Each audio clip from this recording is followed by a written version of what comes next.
हाँ जी, चैप्टर चल रहा जी अपना वॉइस। ठीक है, वॉइस चैप्टर के अंदर अपन ने बिल्कुल बेसिक बेसिक वाले सेंटेंसेस देखे है ना सबसे पहले। उसके बाद फिर अपन ने टाइप में बांट के असर्टिव वाले, इंटेरोगेटिव वाले, इम्पेरेटिव वाले ऐसे देखे।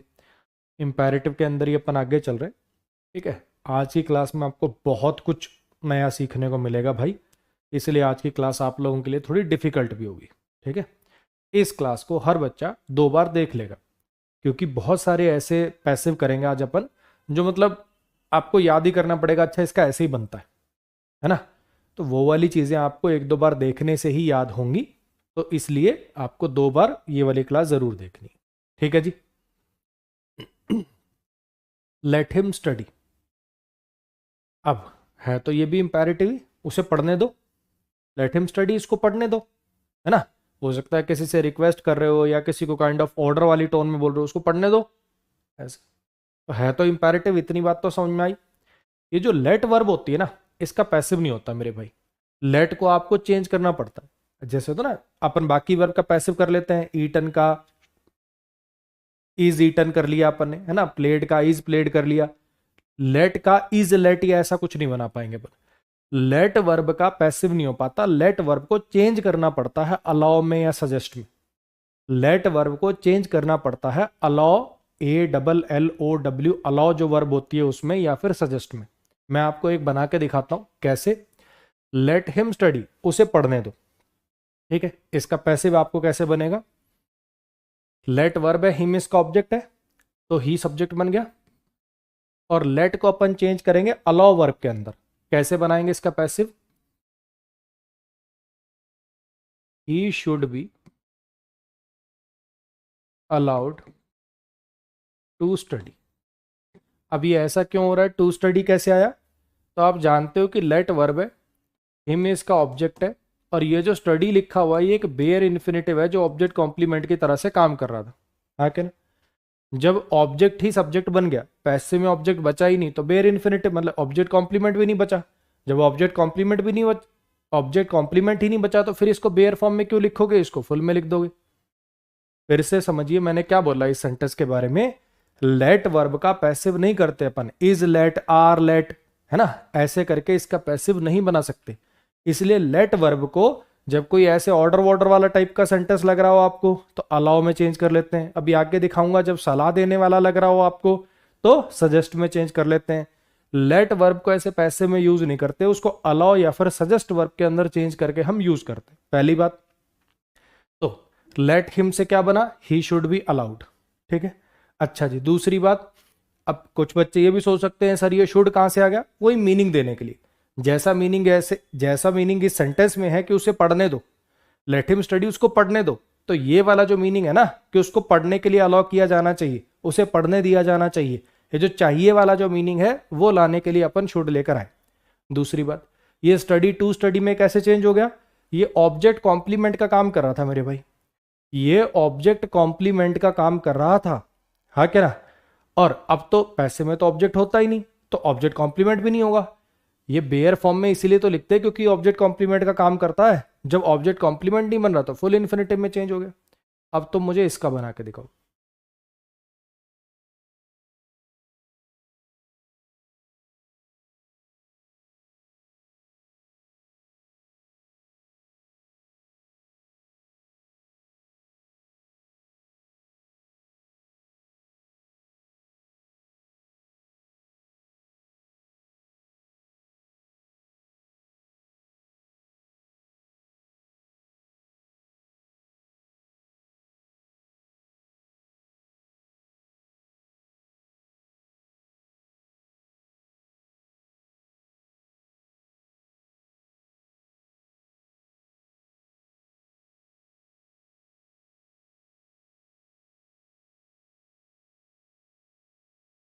हाँ जी, बनाया है इसका।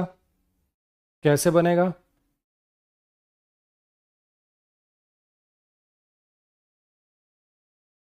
ही should be allowed to play. कोई दिक्कत।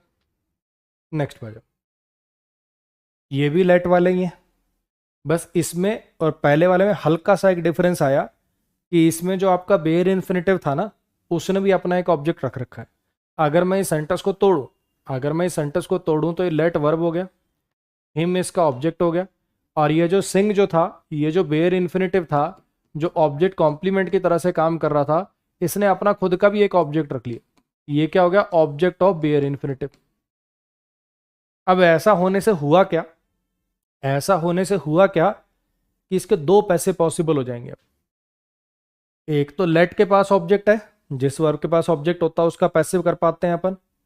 एक तो लेट के पास ऑब्जेक्ट है तो इसका अलाउ वगैरह, लेट को अलाउ में चेंज करके उससे पैसिव कर लेंगे।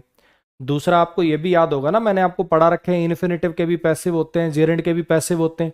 ऐसे ही इसका भी पैसिव कर सकते हो आप, क्योंकि सिंग के पास ऑब्जेक्ट है। यानी इसके दो पैसे पॉसिबल है। पहला वाला तो लेट वाला तो वैसे ही बनेगा जैसे पिछला बनाया था। कैसे? देखो जरा, he should be allowed to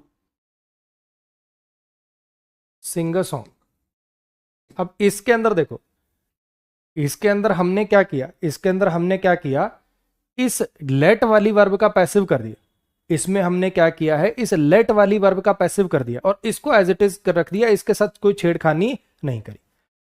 हमने हिम को ही किया, लेट का शुड बी अलाउड किया, और इसको to sing a song bare इसे फुल में ले आए और एज इट इज छोड़ दिया। अब नेक्स्ट टाइम जब मैं पैसिव करूंगा, नेक्स्ट टाइम जब मैं पैसिव करूंगा तो मैं इस वर्ब का पैसिव करूंगा। अब लेट के साथ कोई छेड़खानी नहीं करूंगा। देखना जरा कैसे,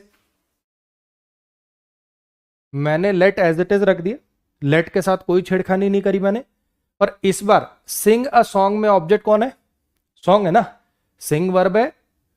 हाँ मैं मानता हूं बेयर इन्फिनेटिव है, लेकिन इसका पैसिव तभी तो हो पा रहा ना क्योंकि इसके अंदर वर्ब का अंश है। तो इस वर्ब का ऑब्जेक्ट कौन है? सॉन्ग है। तो कैसे बनाओगे? Let a song be sung, let a song be sung by him. अब सर ये कैसे बना, ये कहां से आ गया सब कुछ? आओ एक बार फिर से समझने की कोशिश करते हैं। पहले वाले में तो कोई दिक्कत नहीं है, वो तो पहले पिछले वाले की तरह ही है कि लेट को मैंने शुड बी अलाउड में चेंज कर लिया और आगे टू सिंग को, जो अगर ये यही हो जाता लेट मी सिंग इतना ही होता तो ये इतना ही बना के छोड़ देते, he should be allowed to sing. बस सिंग ने अपना ऑब्जेक्ट रख लिया तो वो मैंने यहां पे छोड़ दिया। फर्स्ट वाला जो बनाया वो तो पीछे वाले जैसा ही है ना, जो फर्स्ट बनाया वो तो पीछे वाले जैसा ही है। देखो अगर ये इतना ही होता लेट मी सिंग तो he should be allowed to sing पे खत्म हो जाता, हाँ कि ना। अब बस सॉन्ग इसने ऑब्जेक्ट है तो वो मैंने यहां रख दिया, तो पहले वाले में तो कोई दिक्कत नहीं है। दूसरे वाले की अगर बात करूं तो मैंने क्या किया, मैं ये कह रहा हूं मेरे भाई, एक तो लेट के पास ऑब्जेक्ट है तो उसका पैसिव कर सकते हो लेट को अलाउ में चेंज करके। दूसरा आप देखो तो इस बेयर इन्फिनेटिव के पास भी तो ऑब्जेक्ट है, इसलिए इसका भी तो पैसिव हो सकता है। तो हमने इसका पैसिव कैसे किया, लेट को एज इट इज छोड़ दिया। ये जो सॉन्ग था, सिंग का जो ऑब्जेक्ट था, इसको सब्जेक्ट बना दिया, लेट अ सॉन्ग, हाँ कि ना। अब फिर मैंने क्या किया, क्योंकि लेट के बाद तो बेस फॉर्म आती है, let me go, let me dance, let me sing, ये जो है ना बेयर इन्फिनेटिव, ये तो बेस फॉर्म में होता है हमेशा। आ रही है मेरी बात समझ में? तो यहां पे लेट के बाद यहां पे इज, एम, आर वगैरह नहीं आ पाएगा, पैसे बनाने के लिए बी ही लगाना पड़ेगा। और ऑब्वियस बात है वी, पैसिव के लिए V3 चाहिए। पैसिव बनाने के लिए वर्ब को बी की फॉर्म प्लस V3 स्ट्रक्चर में कन्वर्ट करते हैं, इतना तो जानते हो ना। पैसिव बनाने के लिए जो भी वर्ब होती है उसको बी की फॉर्म प्लस V3 में चेंज करते हैं। तो सिंग का मैंने संग लिख दिया। अब बी की कौन सी फॉर्म लगाऊं, इज लगाऊं, एम लगाऊं, आर लगाऊं, क्या लगाऊं? लेट के बाद बेस फॉर्म आती है, इसलिए यहां पे बी बेस फॉर्म में लिखा हो गया। और बाय हिम, ये हिम जो था ये इधर आ गया, क्योंकि मीनिंग थोड़ी चेंज करना है, गाएगा तो हिम ही, तो let a song be sung by him. कुछ आई बात समझ में? अब ऐसे ही आप इसका बना के दिखाओ जरा मुझे।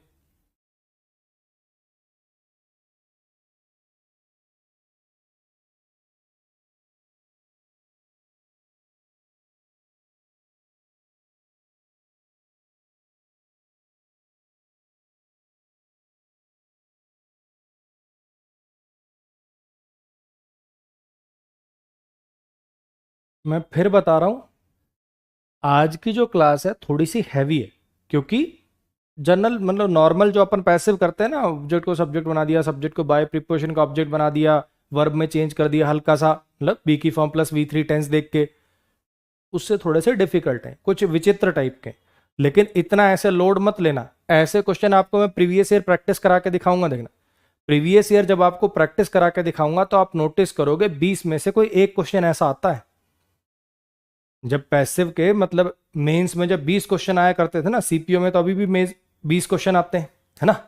जब सीजीएल में भी 20 क्वेश्चन आया करते थे तो 20 में से कोई एक क्वेश्चन इस टाइप का आया करता था, बाकी सब इजी आया करते थे। ठीक है, अभी जब ये पैटर्न चेंज हुआ, ये एडिक्विटी वाला, इन्होंने एक्टिव पैसिव के विचित्र सवाल पूछे, वो भी टेंशन मतलब वो भी आपके प्रैक्टिस क्लास के अंदर आपको डले हुए नजर आएंगे। ठीक है, तो पेशेंस रखनी है, सब हो जाएगा। लेकिन ये बात ध्यान रखिएगा, मैक्सिमम क्वेश्चन 70 to 80% क्वेश्चन बिल्कुल इजी होंगे, 2 सेकंड में होने वाले होंगे। बाकी जो क्वेश्चंस हैं उन्हीं के लिए सब अपन मेहनत कर रहे हैं, ताकि अपने वो वाले भी गलत ना हो। तो आज की ये वाली जो क्लास है, ये हर बच्चा 2-2 बार मतलब देखेगा ही देखेगा, तभी उसके दिमाग में चीजें बैठेंगी।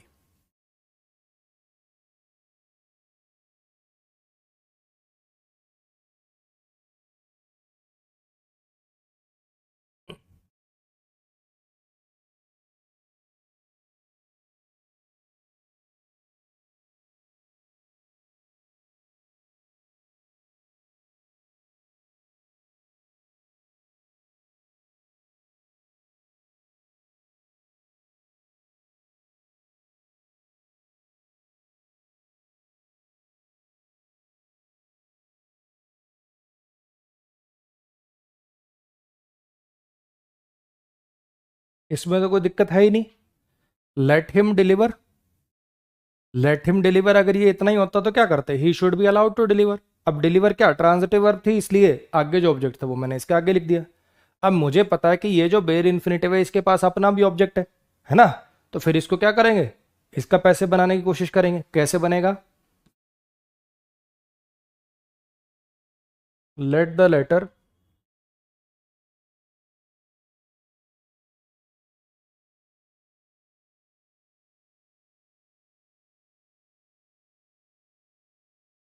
बी डिलीवर्ड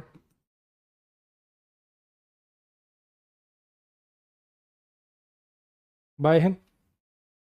बोलो, क्लियर होगी इतनी बात। तो हमने आज ये जो लेट वाले हैं, अभी और भी आएंगे लेट वाले, लेकिन ये वाले दोनों एक जैसी सी टाइप है, इसलिए मैं कह रहा हूं दोबारा इनको देखो एक बार। इसमें आप क्या कह रहे हो, सामने वाले को एक टाइप से कुछ ऑर्डर दे रहे हो, है ना, कि उसे पढ़ लेने दे, उसे खेल लेने दे, उसको लेटर डिलीवर कर लेने दे, उसको बोल लेने दे, उसको गाना गा लेने दे, इस टाइप से। तो ये वालों में अगर आप देख रहे हो तो लेट को हम अलाउ में चेंज कर रहे हैं।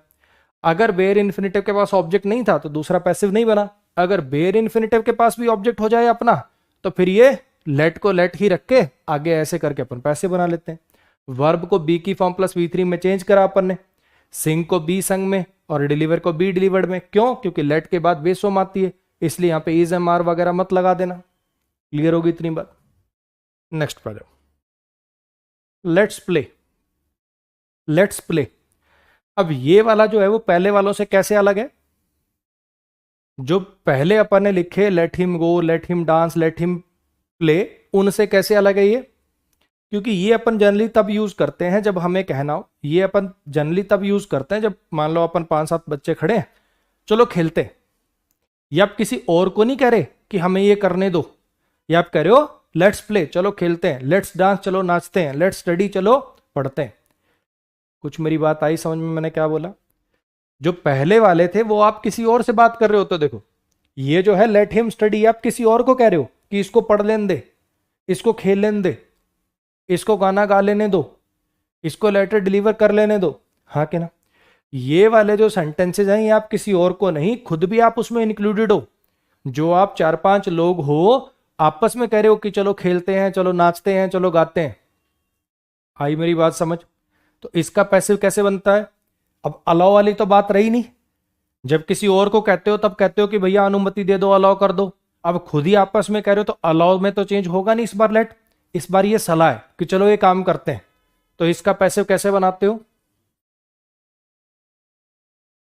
It is suggested that, it is suggested that we should play.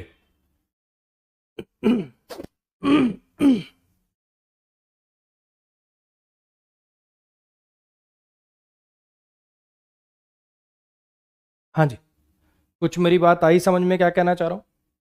It is suggested that we should play. अब इसके अंदर कुछ बच्चों के माइंड में एक डाउट आ सकता है।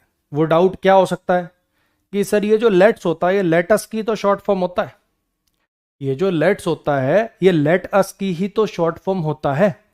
तो अगर मैं इसको ऐसा मान लूं कि लेट अस प्ले, तो ऐसा भी तो हो सकता है हम किसी और को कह रहे हो कि हमें खेल लेने दो, लेट अस प्ले। डाउट आया समझ में क्या कहना चाहता हूं? कि अगर ये जो लेट्स प्ले है, या तो मैं इसको दो को अलग अलग लिख देता हूं कि लेट्स प्ले का ये बनाना है, लेट्स प्ले लिखा हो, क्योंकि जनरली ना जब अपन ये कहना चाहते हैं ना चलो ये काम करते हैं, तब लेट अस प्ले नहीं लिखते, अपन लेट्स प्ले लिखते हैं। और जब अपन किसी और को कहना चाह रहे हो तो लेट अस प्ले, यार हमें खेलने दो, तब लेट अस लिखते हैं, तब लेट्स नहीं लिखते।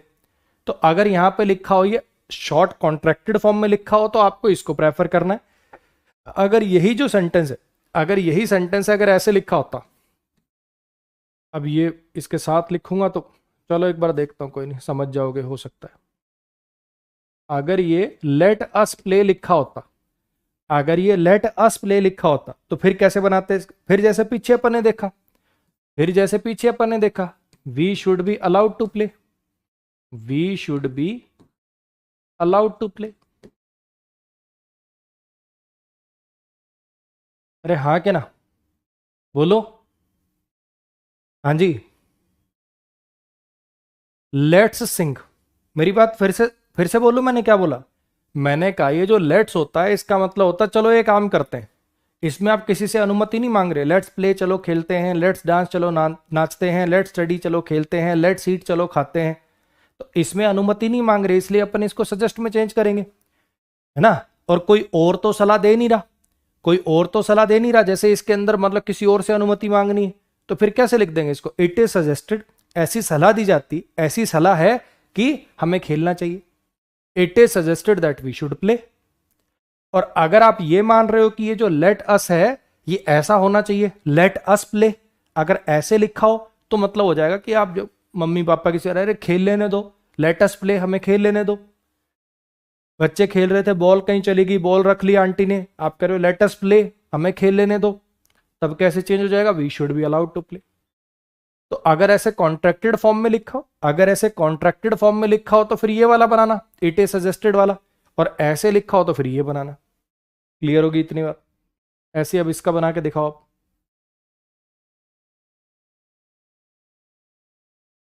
हर्ष राजपूत भाई, जल्दी ही शुरू हो जाएगा, कॉम्प्रीहेंशन भी जल्दी शुरू हो जाएगा, ये ग्रामर खत्म हो जाने दो, उसके बाद जो आपकी अपनी वो कैब की क्लासेस हैं, जो नई वो कैब ऐड होनी होगी, और क्या बोलते हैं अपनी जो कॉम्प्रीहेंशन वाली क्लासेस हैं वो डलनी शुरू हो जाएंगी आपकी। ठीक है, ये डली फिर मतलब एक किस दिन वो कैब पढ़ा दी, किस दिन आरसी, किस दिन वो कैब, किस दिन आरसी, ऐसे होना शुरू हो जाएगा। ठीक है, पेशेंस रखिए।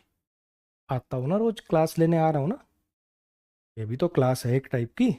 आपकी नज़र में नहीं होगी, मेरे तो रोज के लग रहे हैं ना 1.5 घंटे, क्लास ले रहा हूँ।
हाँ जी, अब तो कर लिया होगा। इसको भी आप दो तरीके से बना पाओगे। कैसे? अगर ये कॉन्ट्रैक्टेड फॉर्म में लिखा हो, अगर ये ऐसे कॉन्ट्रैक्टेड फॉर्म में लिखा हो लेट्स सिंग लेट्स प्ले, तब तो अपन ये सजेस्ट वाला प्रेफर करते हैं। It is suggested that we should sing. ठीक है, एक छोटा सा पॉइंट मैं यहाँ पे और बोल देता हूँ। मान लो कि ये सवाल आया, मान लो यही सवाल है, लेट्स लेट्स प्ले, और ये वाला ऑप्शन में ही नहीं है, और ये वाला जो ऑप्शन है ये है ही नहीं ऑप्शन में, कि इट इज सजेस्टेड वाला ऑप्शन में नहीं है, फिर क्या करोगे? फिर ऐसे बना के आना पड़ेगा, और कोई चारा ही नहीं। अगर ये ऑप्शन में ही नहीं होगा तो फिर तो ऐसे बनाना पड़ेगा, और कोई चारा ही नहीं है अपने पास। आई बात समझ? ऐसे ही अगर भैया ये लेट सिंग था, बनना तो कायदे से इसका ऐसे चाहिए, it is suggested that we should sing. लेकिन अगर ये ऑप्शन में ही ना हो, अगर ये ऑप्शन में ही ना हो तो फिर कैसे बनाना पड़ेगा? वही इसको अपने को मानना पड़ेगा कि ये वाला जो है लेट सिंग जो है, ये बेसिकली लेट अस सिंग है, हमें ऐसा मानना पड़ेगा। आप ट्रेन में बैठे हो, अपना सोच रहे हो कि अंताक्षरी वगैरह खेल लेते हैं, है ना? पड़ोस से, मतलब साइड वाली बर्थ से एक अंकल आए, क्या शोर मचा रखा है तुमने? अंकल अभी तो 7 ही बजे हैं, 8 बजे तक हमें गा लेने दो, लेट अस सिंग, हमें गा लेने दो। इसको ये मानना पड़ेगा फिर। अगर ये ऑप्शन में ना हुआ, अगर ये ऑप्शन में ना हुआ तो इसको फिर हमें ये मानना पड़ेगा, ये समझना पड़ेगा, और कोई चारा नहीं है। तो फिर कैसे बनाओगे? वी शुड बी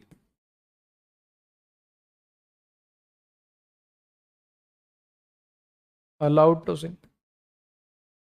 तो क्या ऐसा कर दूं मैं, इस पर डबल टिक लगा दूं कि ये वाला अगर लिखा हो, अगर ऐसे लिखा हो, अगर ऐसे लिखा हो तो ये आएगा। अगर ये ना हो ऑप्शन में, अगर ये ऑप्शन में ना हो तो हमें मजबूरन इसका मीनिंग ये समझना पड़ेगा, और फिर ऐसे बनाना पड़ेगा। कुछ मेरी बात आई समझ में? क्या बोला मैंने? कि लेट्स सिंग का सबसे बढ़िया पैसिव तो यही है। अगर ये ऑप्शन में ना हुआ, अगर ये ऑप्शन में ना हुआ तो फिर, और ये वाला दिख रहा तो हम क्या मानेंगे, अपने मन को कैसे समझाएंगे कि ये लेट सिंग को लेट अस सिंग मान लिया हमने, और फिर ऐसे बनाना पड़ेगा, और कोई चारा नहीं। क्लियर हो गया भैया? हाँ जी। अब इस सवाल पर आओ। Let us complete the work, let us complete the work. ठीक है, अब फिर वही, अब इसके अंदर पैसिव देखना, इसके पैसे बनेंगे जी 4। अब वो 4 क्यों बन रहे हैं, मेरी बात बड़े ध्यान से सुनना। दो तो सिंपली इस वजह से वेरिएंट आ रहे हैं कि लेट के पास अपना ऑब्जेक्ट है अस, और कंप्लीट बेयर इन्फिनिटी के पास अपना ऑब्जेक्ट है वर्क।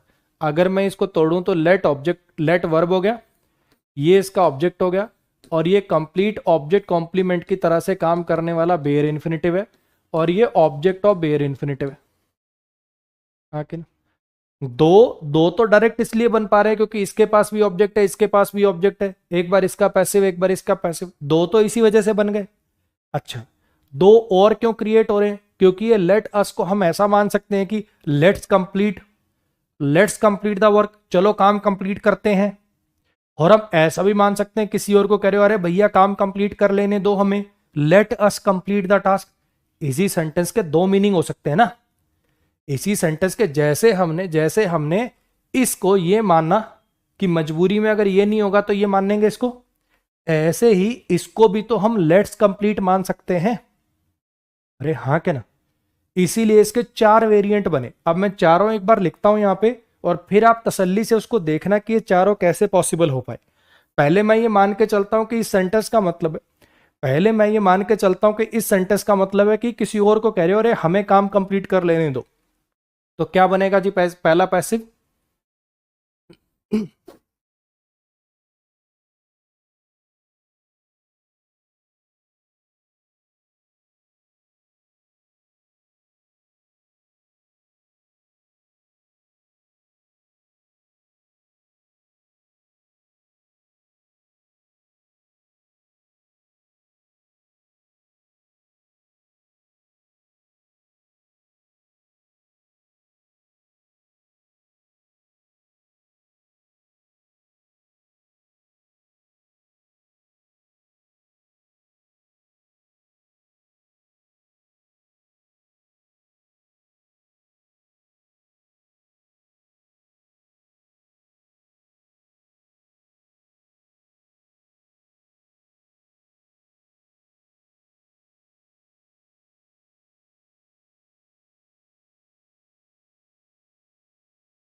हाँ जी, एक बार इन पर नजर मारो मैंने क्या लिखा है, ठीक है।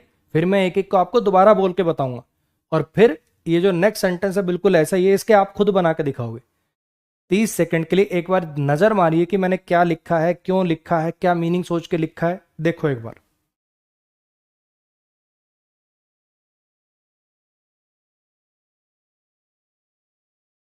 वर्क था क्या? मैंने हर जगह टास्क टास्क लिख दिया यार।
हाँ जी, ये वाले दो तो बिल्कुल क्लैरिटी समझ आ गए होंगे।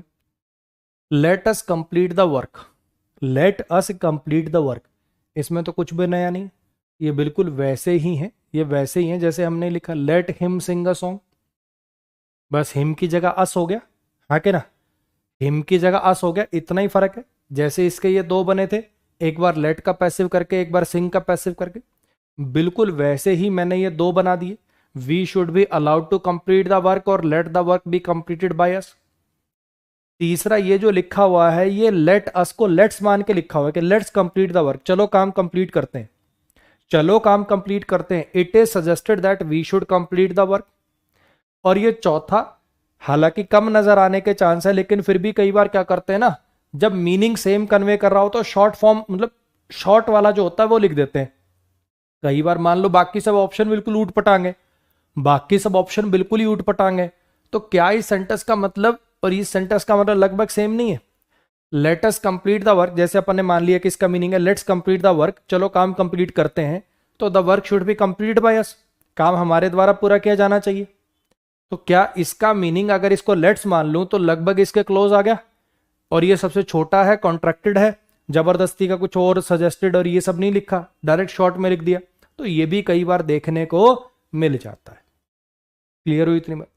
ये वाले दो तो एज इट इज है, ये सजेस्ट वाला भी आपने पढ़ रखा है, ये वाला कह लो कि उसी बात को कहने का अगर सेम सा मीनिंग आ रहा है तो शॉर्ट वाला जो है वो भी कई बार आपको देखने को मिल जाता है जब बाकी ऑप्शन सारे के सारे गलत दे रखे। अब सर पेपर में इनमें से कौन सा लगाना है, पेपर में इनमें से कौन सा लगाना है? अरे मेरे भाई सारे इकट्ठे नहीं आ सकते, सारे इकट्ठे आएंगे तो फिर चैलेंज करना पड़ेगा और कोई चारा नहीं। इनमें से जो ऑप्शन में आपको नजर आ जाए वही ठीक है, सारे के सारे ऑप्शन में आ जाएं, प्रेफर वाला सीन बने ऐसा इसमें नहीं होगा, उसके लिए आपको परेशान होने की जरूरत नहीं। फिर भी फिर भी फिर भी अगर इन दो में से और इसमें से प्रेफर करना हो कि ये वाले दो ठीक है कि ये वाला, तो उसके लिए फिर सिंपल सा फंडा जैसे पहले बताया, लेट अस अलग अलग लिखा हुआ है तो ये वाले दो प्रेफर हो जाएंगे, और अगर इधर लिखा होता लेट्स कंप्लीट तो फिर ये वाला प्रेफर हो जाता। मेरी बात समझ में आई? हालांकि ऐसा होगा नहीं कि ये दोनों ऑप्शन में नजर आए, फिर भी अगर ऐसा हो जाए कि ये वाले दोनों बने हुए हैं, इसको ये मान के कि किसी और को कह रहे हो कि हमें टास्क कंप्लीट कर लेने दो, ये वाला लिखा हुआ ये मान के कि चलो का टास्क कंप्लीट करते हैं, तो अगर लेट्स लिखा हो अपोस्ट्रोफी एस में तो ये प्रेफर कर लेंगे, और लेट अस लिखा हो तो फिर ये वाले दोनों में से कोई लगा लेना। चलो नेक्स्ट पे आ जाओ।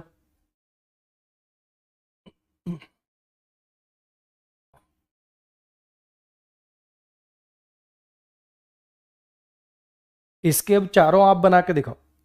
ये जो लिखा हुआ है, कॉपी पेन उठाओ और चारों आप बना के दिखाओ। हालांकि इतनी समझ तो आपको आ गई होगी, आज मेरे ख्याल तीसरी क्लास है, रोज आपको टाइम दे रहा हूं तो कॉपी पेन लेके तो बैठे ही होंगे वैसे। कुछ नवाब ऐसे भी होंगे, वीडियो चला रखी है, ऐसे ऐसे करके बैठा है। कोई बात नहीं, थोड़ी देर में देखियो खुद ही बता देगा।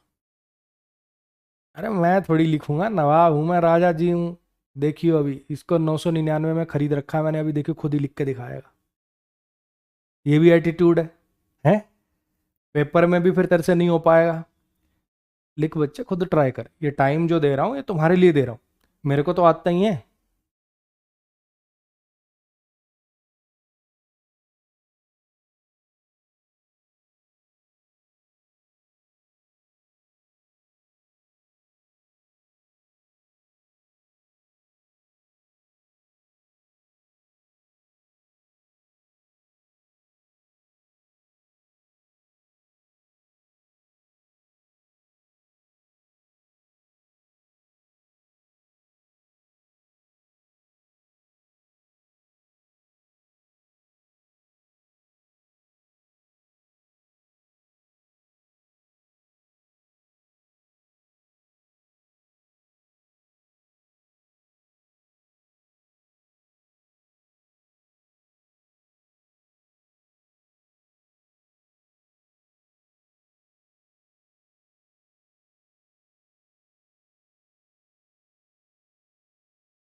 हाँ जी, 30 सेकंड एक बार, 30 सेकंड एक बार, अच्छे से देख लो, फिर मैं कराता हूँ दोबारा।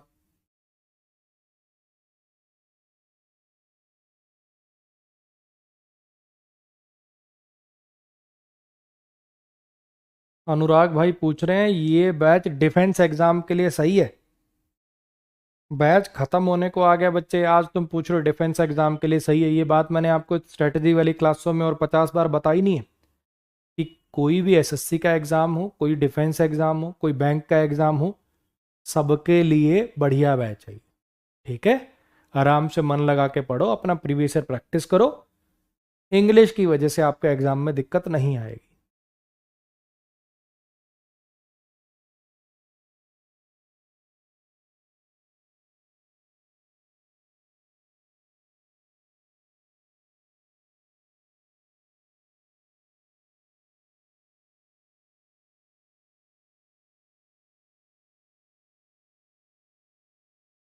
हाँ जी, पहले मैंने ये माना कि ये किसी और को कह रहे हैं कि हमें ये पजल सॉल्व कर लेने दो, let us solve this puzzle. भाई परेशान मत कर, हमें पजल सॉल्व कर लेने दे। ठीक, फिर अपन कैसे बनाएंगे? We should be allowed to solve this puzzle और let this puzzle be solve by us. और एक मीनिंग इसका ये हो सकता है कि लेट्स सॉल्व दिस पजल, चलो पजल सॉल्व करते हैं। तो उससे क्या मीनिंग बने, उसका पैसिव कैसे बनेगा, it is suggested that we should solve this puzzle. या फिर शॉर्ट में लिखना हो, कॉन्ट्रैक्टेड में लिखना हो, तो the puzzle should be solved by us. बोलो भाई, समझ में आ गया? फिर बता रहा हूं बच्चे, तीसरी बार कह रहा हूं बैच के अंदर, आज की क्लास के अंदर, कि भाई ये सब चीजें थोड़ी सी हैवी हैं, जो नॉर्मल आपने एक्टिव पैसिव पढ़ा है उससे हटके हैं, तो इसको 2 बार देखना पड़ेगा, तब ये बात पचा पाएगा आपका दिमाग। ठीक है, लेकिन टेंशन लेने की जरूरत नहीं है। इस प्रकार के जो सेंटेंसेस होते हैं ये टेढ़े मेढ़े टाइप के, ये 2-3% ही आते हैं। अगर 20 क्वेश्चन आए ना, अगर 20 क्वेश्चन आए तो उसमें से एक क्वेश्चन ही होता है ऐसा, तो आपको परेशान होने की जरूरत नहीं है। आ जाओ, अब अगले सेंटेंसेस को देखते हैं। We have to complete the task. अगर आपको कुछ याद हो तो मैंने आपको बीच में कभी ना कभी कोर्स में बात बोली होगी, ये जो वर्ड होते हैं have to, had to, has to, कह सकते हो कि मॉडल के जैसा काम करते हैं, मस्ट जैसा काम करते हैं। We have to complete the task का मतलब है कि हमें टास्क कंप्लीट करना पड़ेगा, मस्ट मॉडल जैसा ये मीनिंग देते हैं, हाँ क्या ना। तो अब इसका जो पैसिव है वो कैसे बनाओगे, तो इसके लिए आपको समझना पड़ेगा। देखो अगर वैसे देखें तो इसको 2 तरीके से तोड़ सकते हो आप। ऐसा समझ सकते हो कि हैव टू, हैड टू ये मॉडल हो गया और ये मेन वर्ब हो गया, एक तो इसको ऐसे देख सकते हैं। या फिर आप ऐसे समझ सकते हो कि भैया ये हैव अलग है और ये टू कंप्लीट इन्फिनेटिव है। दोनों तरीके में से जैसे भी आप सोचोगे पैसिव उसी तरीके से बनेगा। क्यों, रीजन मैं आपको बताता हूं। अगर आप इसको मॉडल मान रहे हो तो जब पैसिव करोगे तो आगे बेस फॉर्म आएगी, बी आएगा। ठीक है, अगर आप इसको मॉडल मानोगे, मैं आपको देखो लिख के दिखाता हूं, आपको समझ में आएगी मेरी बात क्या कहना चाहता हूं। The task has to be completed by us, ये इसका पैसिव। ठीक है, इतनी बात तो समझ में आ रही है ना आपको। ये सब्जेक्ट है, ये वर्ब है, ये ऑब्जेक्ट है, टास्क को सब्जेक्ट बना लिया, वी को बाय अस बना लिया। इधर मैं आपको ये कहना चाहता हूं, अगर आप ये मानते हो कि ये मॉडल है और ये मेन वर्ब है, तो मॉडल प्लस मेन वर्ब मान लो कैन प्ले है, तो उसका पैसिव कैसे बनता है, कैन बी प्लेड से बनता है।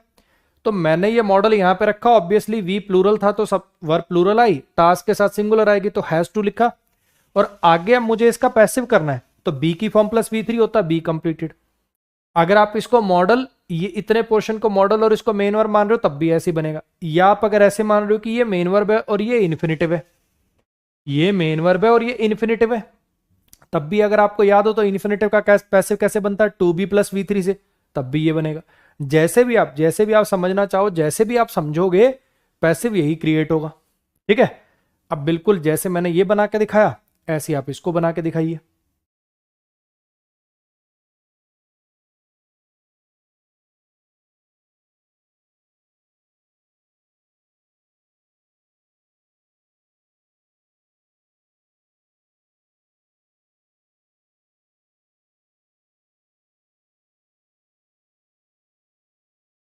हाँ जी, बना लिया। This car has to be repaired by him. फिर से वही बात, दिस कार को सब्जेक्ट बना लिया, ही को बाय हिम कर दिया, और ये जो हैज टू रिपेयर था इसको हैज टू बी रिपेयर्ड कर दिया। नेक्स्ट पे आ जाओ। He is to clean the room, he is to clean the room, they are to help me. सबसे पहले तो आप इस सेंटेंस का मतलब समझो, पैसिव वैसिव तो करते रहेंगे। सबसे पहले तो आप इस सेंटेंस का मतलब समझो कि भैया इस सेंटेंस का मतलब क्या है। इस सेंटेंस का मतलब यह है कि he is to clean the room का मतलब है कि उसे कमरा साफ करना है। He is to clean the room का मतलब है कि उसे कमरा साफ करना है। They are to help me का मतलब है कि बेसिकली वो मेरी मदद करेंगे। ये सेंटेंस का मीनिंग कुछ ऐसा है, जैसे आई एम टू गो का मतलब होता है कि मुझे जाना है। जब आप लिंकिंग और के बाद ऐसे इन्फिनेटिव लगा के लिख देते हो, इसका मतलब होता है कि इस पर्सन को ये काम करना है। आई मेरी बात समझ में? तो यहां पे जरा समझने की कोशिश करना, he is to clean the room का मतलब है कि वो बंदा ये रूम क्लीन करेगा। ठीक है, अब आपको इसका पैसिव करना है। अब दिक्कत ये है कि यहाँ पे एक तो लिंकिंग वर्ब आ रही है, लिंकिंग वर्ब का तो पैसिव होता नहीं है ना, लिंकिंग वर्ब का तो पैसिव होता नहीं। अच्छा जी, दूसरा है ये इन्फिनेटिव, इन्फिनेटिव के पास ऑब्जेक्ट है, तो पैसिव किसका करना पड़ेगा? ऑब्वियसली इसका करना पड़ेगा। पैसिव किसका करना पड़ेगा? ऑब्वियसली इसका करना पड़ेगा। हाँ जी, तो फिर कैसे करेंगे? जो इस इन्फिनेटिव का ऑब्जेक्ट था उसको सब्जेक्ट बना देंगे, द रूम। ये इज लिंकिंग वर्ब है, इसमें तो कुछ चेंज हो नहीं सकता, इसको एज इट इज रखेंगे, इज। और ये टू क्लीन का पैसिव कैसे बन जाएगा? To be cleaned. The room is to be cleaned, the room is to be cleaned by him. कमरा साफ किया जाना है उसके द्वारा, the room is to be cleaned by him. उसे कमरा साफ करना है, कमरा साफ किया जाना है उसके द्वारा। फिर से बता रहा हूं, ये इज तो लिंकिंग वर्ब है, लिंकिंग वर्ब के बाद तो ऑब्जेक्ट आते नहीं कि उसका पैसिव करें, लिंकिंग वर्ब तो इंट्रांजिटिव होती है। हाँ, ये टू क्लीन जो इन्फिनेटिव है इसके पास ऑब्जेक्ट था, तो हमने इसका पैसिव कर दिया, जिसका पॉसिबल था उसका कर लिया, the room is to be cleaned by him. Same ऐसे इसको बना के दिखा दो अब मुझे जरा।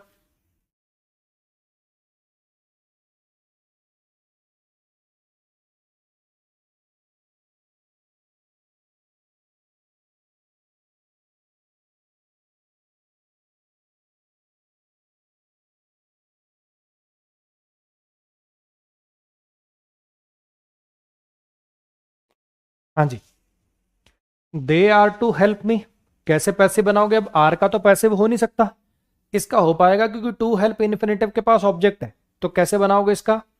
आई। अब आई के साथ तो आर नहीं लिख दोगे ना, यहां तो चलो वैसे का वैसे रह गया, ही के साथ बीज आता है, रूम के साथ बीज आता है। अब जब आपने आई लिखा, ये लिंकिंग और आई के साथ थोड़ी आर लिख दोगे, लिंकिंग वर्ब में टेंस के अकॉर्डिंग तो चेंज कर ही सकते हैं ना। तो यहां पे क्या लिखना पड़ेगा? I am to be helped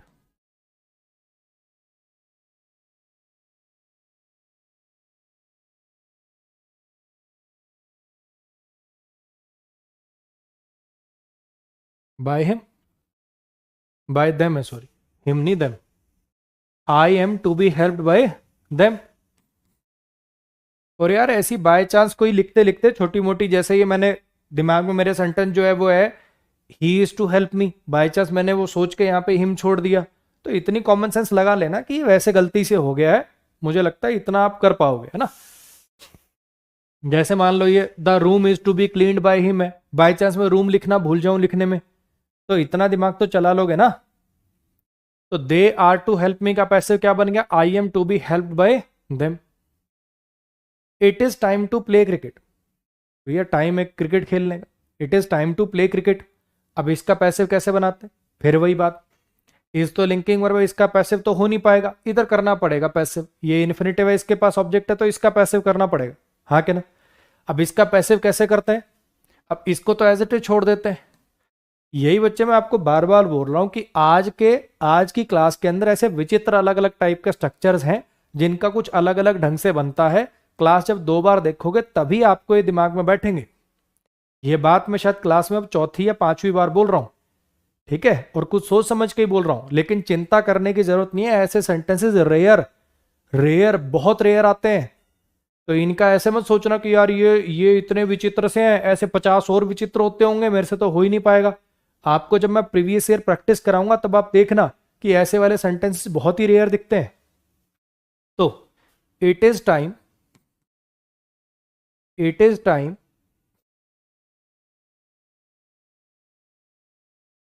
उसको एज इट इज छोड़ा, for cricket to be played, ये समय है क्रिकेट के खेले जाने का, it is time for cricket to be played. कैसे बनाते हैं इट इज टाइम वालों का? इट इज टाइम के बाद आगे इन्फिनेटिव दिया होता है, इट इज टाइम वैसे का वैसा छोड़ते हैं और फिर फॉर लगा के क्रिकेट को सब्जेक्ट बना लिया और टू प्ले का टू बी प्लेड कर दिया। ऐसे अब इसका बना के दिखाओ जरा मुझे।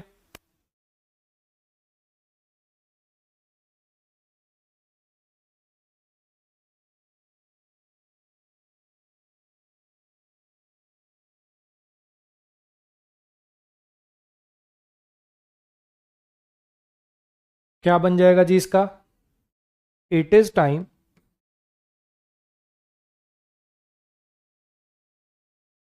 फॉर द प्रिजनर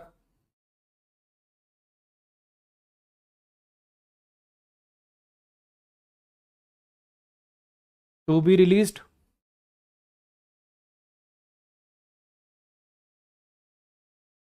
बोलो, क्लियर हो गया? We are going to buy a car. अब पहली बात तो we are going, go verb भी इंट्रांजिटिव होती है, और वैसे भी ये गो का मतलब जाना है ही नहीं।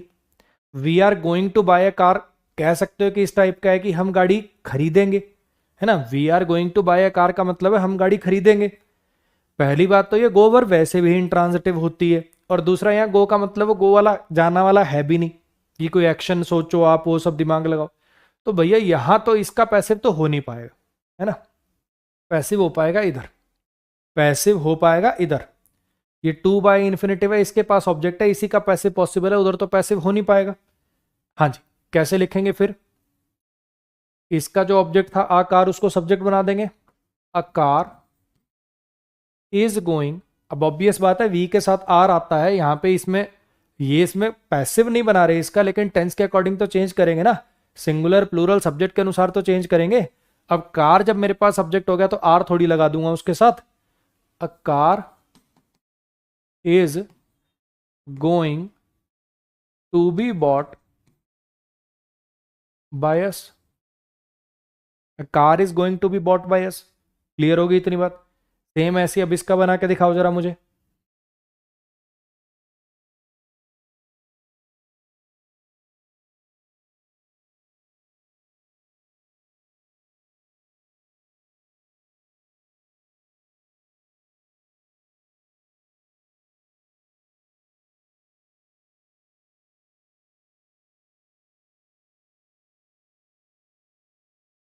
ही is going to teach you, ठीक है, वो तुम्हें पढ़ाएगा।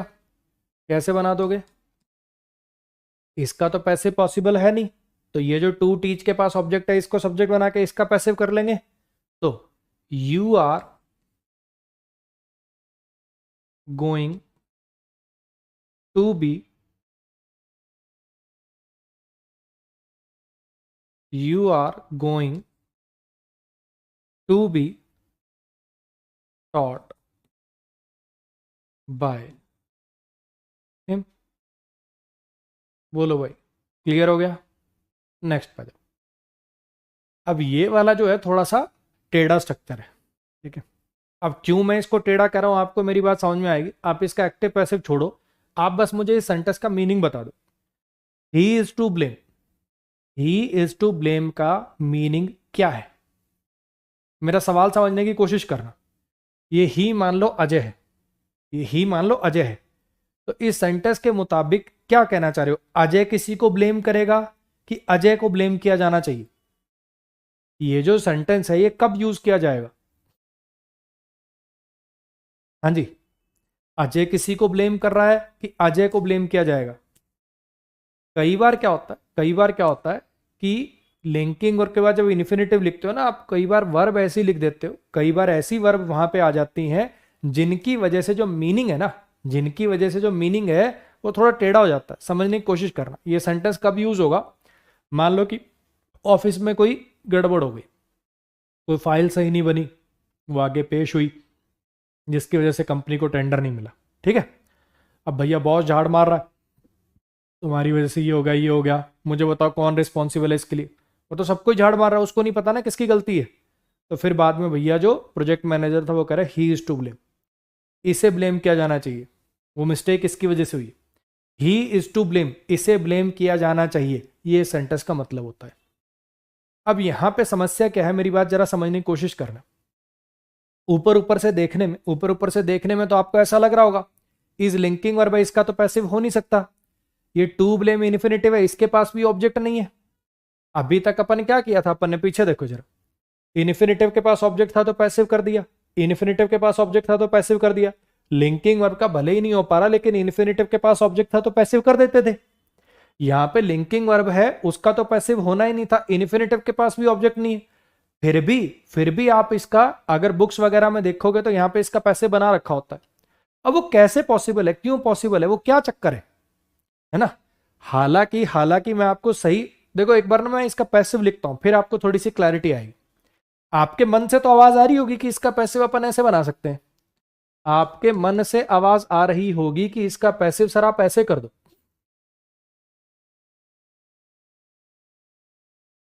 कि आप इसका पैसिव सर ऐसे बना लो he is to be blamed.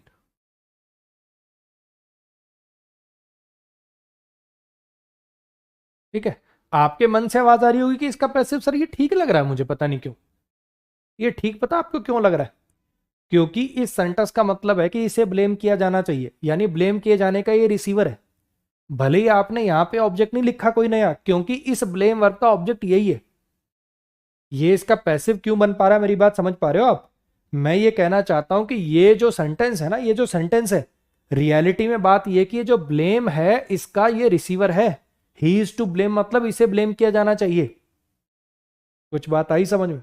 इसलिए इसका पैसिव ये बन पाता है, क्योंकि पैसिव के लिए क्या चाहिए? ऑब्जेक्ट चाहिए, कोई एक्शन का रिसीवर चाहिए। इस ब्लेम किए जाने के एक्शन का ये रिसीवर है, इसीलिए he is to be blamed आप लिख पा रहे हो। अगर मैं टेक्निकल टर्म्स में बात करूं तो है पता क्या, ये जो वाक्य है इसको मैं ऐसा कह सकता हूं, इसको मैं ऐसा कह सकता हूं कि इसका जो स्ट्रक्चर है, इसका जो स्ट्रक्चर है, इसकी जो ग्रामेटिकल फॉर्मेशन है वो तो एक्टिव वाली है, वो तो एक्टिव वाली है कि बी की फॉर्म प्लस V3 नहीं आ रहा, लेकिन इसका जो मीनिंग है, इसका जो मीनिंग निकलता है इस वाक्य का वो पैसिव वाला निकलता है। लेकिन ये जो आपने लिखा इसमें आपका स्ट्रक्चर भी पैसिव है, इसमें आपका स्ट्रक्चर भी पैसिव है क्योंकि इसके अंदर बी की फॉर्म प्लस V3 आ रहा है और इसका मीनिंग भी पैसिव है। इसको आप ऐसे समझ सकते हो। मैंने क्या बोला, अगर अपन ऊपरी तौर से देखें तो इस लिंकिंग वर्ब इसका पैसिव होना ही नहीं चाहिए। टू ब्लेम इन्फिनिटिव है, इसके पास ऑब्जेक्ट नहीं है तो पैसिव बनना ही नहीं चाहिए। फिर भी आपका मन से भी आवाज आ रही है और आप कोई किताब उठा के देख लोगे, आपको पता है कि इसका पैसिव ऐसे बना सकते हो, he is to be blamed. हाँ कि ना? ये पैसिव कैसे आ गया? जब वर्ब के पास ऑब्जेक्ट ही नहीं है, जब उस वर्ब का रिसीवर आपने लिख नहीं रखा, तो पैसिव कैसे बना लिया? वो इसलिए बना पाए क्योंकि इस टू ब्लेम का रिसीवर ये ही है। अरे हाँ कि ना? तो आप ऐसा समझ सकते हो मेरे भाई कि फिलहाल ये लिखा हुआ एक्टिव में है, ये दिखने में आपको एक्टिव लग रहा है, ही इज टू ब्लेम, इसे ब्लेम किया जाना चाहिए।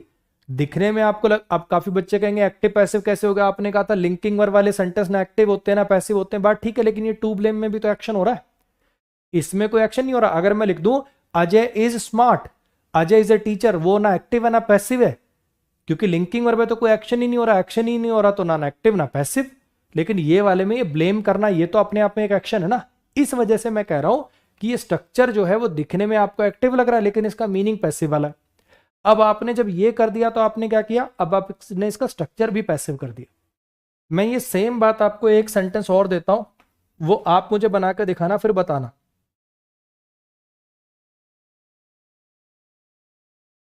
अगर मैं लिखूं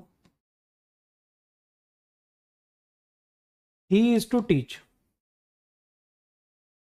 ठीक है, ये जो सेंटेंस है, ये जो सेंटेंस है, अगर इसके अंदर ऐसे लिखा होता, अगर इस सेंटेंस में ऐसे लिखा होता he is to teach me, he is to teach me, जैसे अपन ने पीछे लिखा था, देखो ये सेंटेंस कुछ ऐसा ही था ना। ये आप इसमें गोइंग को हटा भी लो, ही, अगर मैं इस सेंटेंस को ऐसे लिख दूं he is to teach me, तब इस सेंटेंस का मतलब होता है कि उसका काम है मुझे पढ़ाना, वो मुझे पढ़ाएगा।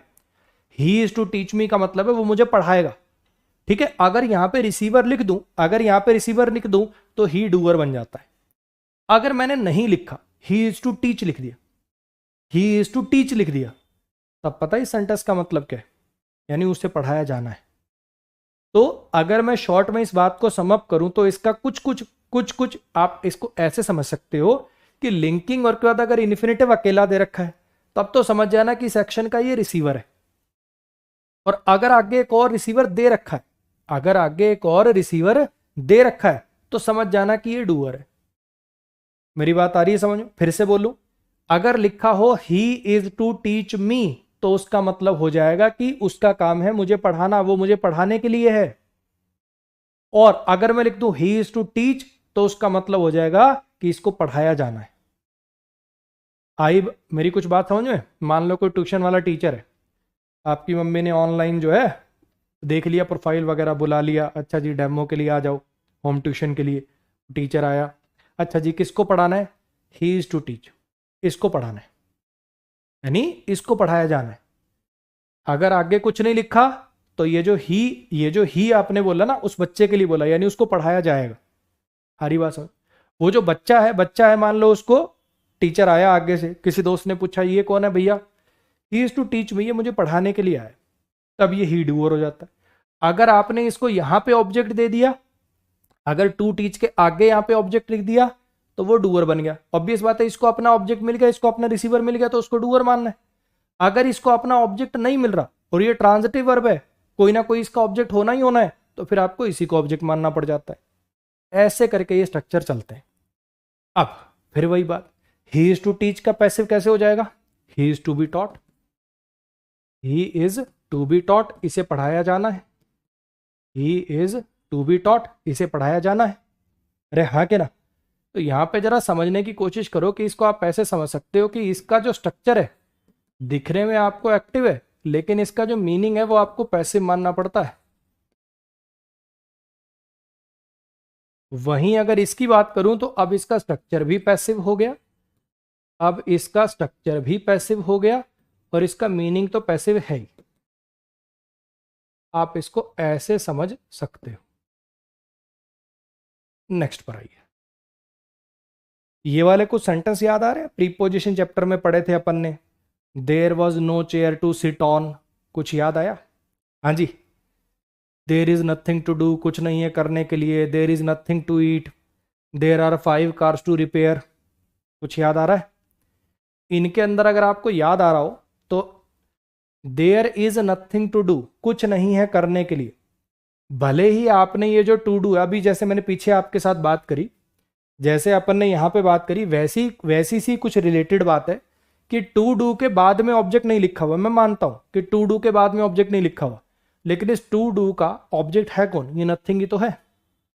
ऐसे there is nothing to eat, ये टू ईट के यहां पे ऑब्जेक्ट नहीं लिखा हुआ क्योंकि ये स्ट्रक्चर ऐसा है, इंट्रोडक्टरी सब्जेक्ट लगा के आपने लिख दिया। इस टू ईट का ऑब्जेक्ट कौन है? नथिंग ही तो है। There are 5 cars to repair, ये टू रिपेयर का ऑब्जेक्ट कौन है? ये 5 कार ही तो है। अरे हाँ के ना। तो एक बार सोचो कि इसका कैसे बनेगा। मैं एक बार इसका बना के दिखा देता हूं, बाकी इजी है। ये वाले में आपको समझना सबसे आसान है। There are 5 cars to repair का मतलब है कि 5 गाड़ियां हैं जिन्हें रिपेयर किया जाना है, यही मतलब होगा इसका। There are 5 cars to repair, इस सेंटेंस का मतलब क्या कि 5 गाड़ियां जिन्हें रिपेयर किया जाना है। तो इसका पैसिव कैसे बनोगे? There are 5 cars to be repaired.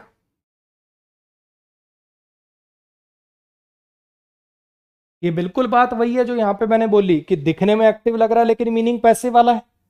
दिखने में एक्टिव लग रहा है लेकिन मीनिंग पैसिव वाला दे रहा है, यही तो है। गाड़ी थोड़ी किसी को रिपेयर करेगी, गाड़ी को रिपेयर किया जाएगा। दिखने में एक्टिव लग रहा है लेकिन मीनिंग पैसिव वाला है, तो इस लिंकिंग वर्ब के साथ तो छेड़खानी कर नहीं सकते, इसको एटलीस्ट पैसिव के स्ट्रक्चर में ले आते हैं। तो there are 5 cars to be repaired, ये दिखने में एक्टिव लग रहा है लेकिन इसका मीनिंग पैसिव वाला ही है। अब फिर से यहां पे वही बात लिख सकते हो कि इसका स्ट्रक्चर भले ही एक्टिव है लेकिन मीनिंग पैसिव है, इसका स्ट्रक्चर भी पैसिव हो गया और मीनिंग भी पैसिव हो गया। अब सेम ऐसे ही इनको बना के दिखाना ऊपर वालों को जरा।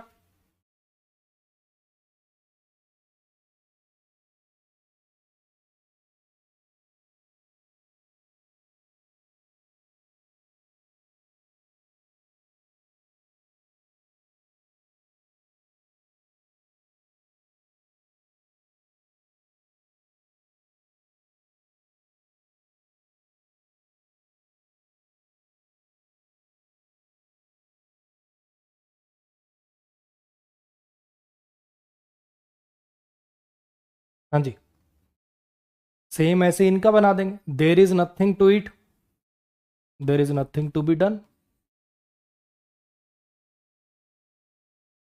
कुछ नहीं है करने को। There is nothing to be done, ऐसे ही there is nothing to be eaten. Clear होगी इतनी बात? मैं शॉर्ट में आपको ये बात एक बार फिर से बताने समझाने की कोशिश करता हूं। इधर देखो, अभी तक मामला सिंपल था, एक इन्फिनेटिव दिया होता था, आगे ऑब्जेक्ट दिया होता था, ठीक है। उधर पैसिव नहीं भी हो पा रहा, इन्फिनेटिव ऑब्जेक्ट आपने इसका पैसिव कर दिया, इन्फिनेटिव ऑब्जेक्ट आपने पैसिव कर दिया, इन्फिनेटिव ऑब्जेक्ट आपने पैसिव कर दिया। इन्फिनेटिव है ऑब्जेक्ट है आपने पैसिव कर दिया, यही चल रहा था। इन्फिनेटिव है ऑब्जेक्ट है आपने पैसिव कर दिया, यही चल रहा था अभी तक। इससे पीछे की जिंदगी आसान थी। जब से हमने ये पढ़ना शुरू किया infinitive plus object, infinitive plus object, आप पैसिव करते हुए चले गए, कोई समस्या नहीं। आपको समस्या आनी शुरू हुई होगी यहां से कि जब लिंकिंग वर्ब है उसका तो पैसिव हो नहीं सकता, इन्फिनेटिव का भी ऑब्जेक्ट नहीं, फिर भी कैसे पैसिव कर रहे हो। ये पैसिव इसलिए हो पाया मेरे भाई कि इस इन्फिनेटिव का जो रिसीवर है वो ये है, इसलिए पैसिव लिख पाए। हाँ कि ना। ऐसे ही इस इन्फिनेटिव का पैसिव क्यों हो पाया, क्योंकि इस टू डू का जो ऑब्जेक्ट है वो नथिंग है, इस टू इट का जो ऑब्जेक्ट है वो नथिंग है, इस टू रिपेयर का जो ऑब्जेक्ट है वो कार्स है। हाँ कि ना। अब ऐसे ही ये 3 सेंटेंसेस हैं।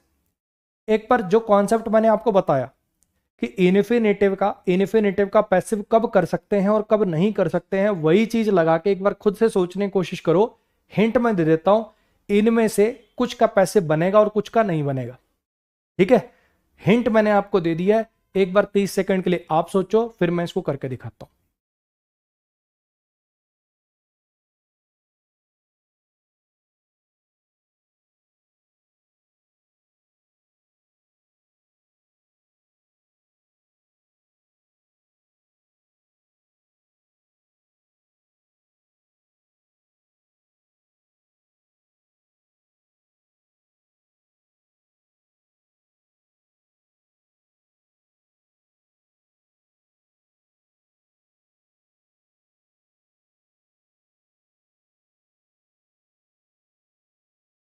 हाँ जी, देखो सब में लिंकिंग वर्ब है, लिंकिंग वर्ब का तो पैसिव होगा।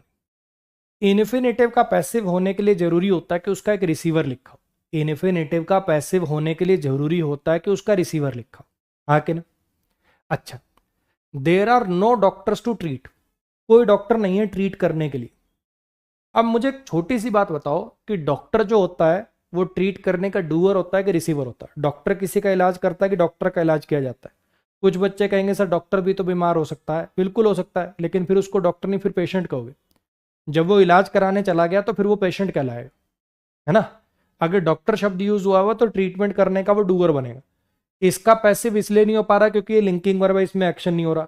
ये टू ट्रीट का भी पैसिव नहीं हो पाएगा क्योंकि यहां पर डॉक्टर लिखा हुआ है। डॉक्टर टू ट्रीट का डूअर है, यहां पे कोई रिसीवर मेंशन्ड नहीं है, इसलिए इसका पैसिव पॉसिबल नहीं है। पैसिव नॉट पॉसिबल, क्योंकि कोई रिसीवर है ही नहीं। यहां बन जाएगा there are some patients to treat. Are का तो नहीं हो पाएगा, लेकिन ट्रीट का ऑब्जेक्ट पेशेंट बन सकता है, पेशेंट्स का इलाज किया जाता है, इसका पैसे पॉसिबल है। कैसे बना दोगे, there are some patients to be treated, इसका पैसे बनेगा क्या, there are 5 teachers to teach, 5 teachers हैं पढ़ाने के लिए, मतलब 5 टीचर्स हैं जो पढ़ाते हैं, इसका मतलब है। अब इसका पैसे बना दोगे क्या, अरे आर का तो पैसिव हो नहीं पाएगा, लिंकिंग वर्ब है, टू टीच का पैसिव ये हो पाएगा क्या। अब तुम में से कुछ बच्चे सोच सकते हैं सर टीचर भी तो आगे हायर एजुकेशन के लिए कोई क्लास अटेंड कर सकते हैं। बिल्कुल कर सकते हैं, लेकिन तब वो स्टूडेंट कहलाएंगे। अगर टीचर भी किसी और की क्लास में बैठ गया तो फिर वो स्टूडेंट कहलाएगा। अरे हाँ क्या ना। तो भैया इसका भी पैसे पॉसिबल नहीं। तो शॉर्ट में बात यही है, और ये कोई रॉकेट साइंस की बात नहीं है, सिंपल सी एक बात है कि इन्फिनेटिव का ऑब्जेक्ट, इन्फिनेटिव का पैसिव कब पॉसिबल है और कब नहीं है। ये बात मैंने आपको सिखाने समझाने की कोशिश करी है कि इन्फिनेटिव का पैसिव कब पॉसिबल है और कब पॉसिबल नहीं। ये बात मैंने आपको सिखाने समझाने की कोशिश करी। यहां से अपनी ये कहानी शुरू हुई थी। इन्फिनेटिव का ऑब्जेक्ट था तो पैसिव बन गया, इन्फिनेटिव का ऑब्जेक्ट था तो पैसिव बन गया, इन्फिनेटिव का ऑब्जेक्ट था तो पैसिव बन गया। यहाँ पे इन्फिनेटिव का ऑब्जेक्ट नहीं है फिर भी पैसिव बन गया क्योंकि इसका रिसीवर ये है, इसका रिसीवर ये है। यहां पे आपको दिखने में लग रहा है कि इन्फिनेटिव का ऑब्जेक्ट नहीं है फिर भी पैसे बनाओ क्योंकि इसका ऑब्जेक्ट ये है, इसका ऑब्जेक्ट ये है, इसका ऑब्जेक्ट ये है। यहां पे पैसिव क्यों नहीं पॉसिबल पा रहा, क्योंकि टू ट्रीट का ये डूअर है, ये रिसीवर नहीं है। ये टू ट्रीट का रिसीवर है इसलिए पैसे पॉसिबल हो गया। ये टू टीच का ये डूअर है इसलिए पैसे पॉसिबल नहीं हुआ। अगर यहां पे आप स्टूडेंट्स लिख दो तो हो जाएगा सही। There are 5 students to teach, इसका पैसिव हो जाएगा there are 5 students to be taught. अगर रिसीवर लिख दो, अगर आप इन्फिनेटिव का रिसीवर क्रिएट करो, सीधा सीधा आंख के सामने लिखा हो तो पैसे पॉसिबल है, और ऐसे घुमा फिरा के लिखा हो तब भी पैसे पॉसिबल हो जाता है, अगर वो रिसीवर हो तो। आ रही बात समझ में? थोड़ा थोड़ा मजा आया? सच बताओ, ऐसे मन से आवाज कुछ नया सा सीखने को मिला। आओ जरा, अब ये जो सेंटेंस है इसके अंदर देखने की कोशिश करो कि यहाँ पे एक वांट वर्ब लिखी हुई है, ठीक है, और एक ये टू डू इन्फिनेटिव है, इसके पास ऑब्जेक्ट है। एक तो वांट के पास ऑब्जेक्ट है और एक इसके पास ऑब्जेक्ट है। लेकिन थोड़ा दिमाग चलाओ, थोड़ा दिमाग चलाओ, क्या इसमें वांट का ऑब्जेक्ट सच में यू है? देखने में आपको लग रहा होगा, दिखने में आपको लग रहा होगा कि वांट के बाद यू लिखा हो, लेकिन सच में इस सेंटेंस को पढ़ो, क्या इस सेंटेंस में वांट वर्ब का ऑब्जेक्ट यू है? क्या इसका पैसे वैसे कर दें, you are wanted by me, you are wanted by me, हो सकता है क्या? सोच एक बार, मैं चाहता हूं कि तुम ये काम करो, मैं चाहता हूं कि तुम ये काम करो, ये मतलब है ना। यू को नहीं चाहता, मैं चाहता हूं कि तुम ये काम करो, ये मतलब है ना इसका। तो समझने की कोशिश करो, पैसिव इस बार वांट का हो ही नहीं पाएगा, क्योंकि ये इसका कोई असली ऑब्जेक्ट नहीं है, मीनिंग ही नहीं सही दे रहा ये, इसलिए पैसिव सिर्फ इधर पॉसिबल हो पाएगा। कैसे बनाओगे? आई वॉन्ट दिस टास्क, मैं चाहता हूं कि ये जो टास्क है, I want this task to be done by you, I want this task to be done by you. अरे मेरी बात समझ में आई? ये वांट का पैसिव क्यों नहीं किया मैंने? क्योंकि ये वांट का ये असली ऑब्जेक्ट ये है ही नहीं मेरे भाई। सेंटेंस का मतलब क्या है? सेंटेंस का मतलब क्या है? मैं चाहता हूं कि तुम ये काम करो, यू को थोड़ी चाहता हूं, मैं चाहता हूं कि तुम ये काम परफॉर्म करो। कुछ आई बात समझ में? इसलिए उस वांट वर्ब का पैसिव नहीं किया मैंने, पैसिव इधर किया, I want this task to be done by you. Same ऐसे ये करके दिखाओ आप जरा।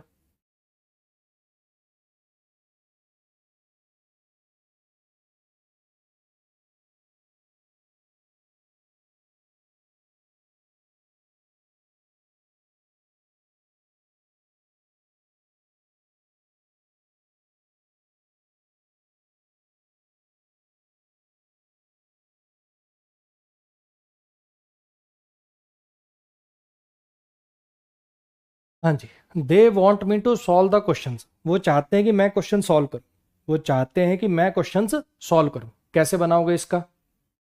दे want me to solve the questions, they want they want the questions, they want the questions to be solve by me, they want the questions to be solve by me. हाँ जी,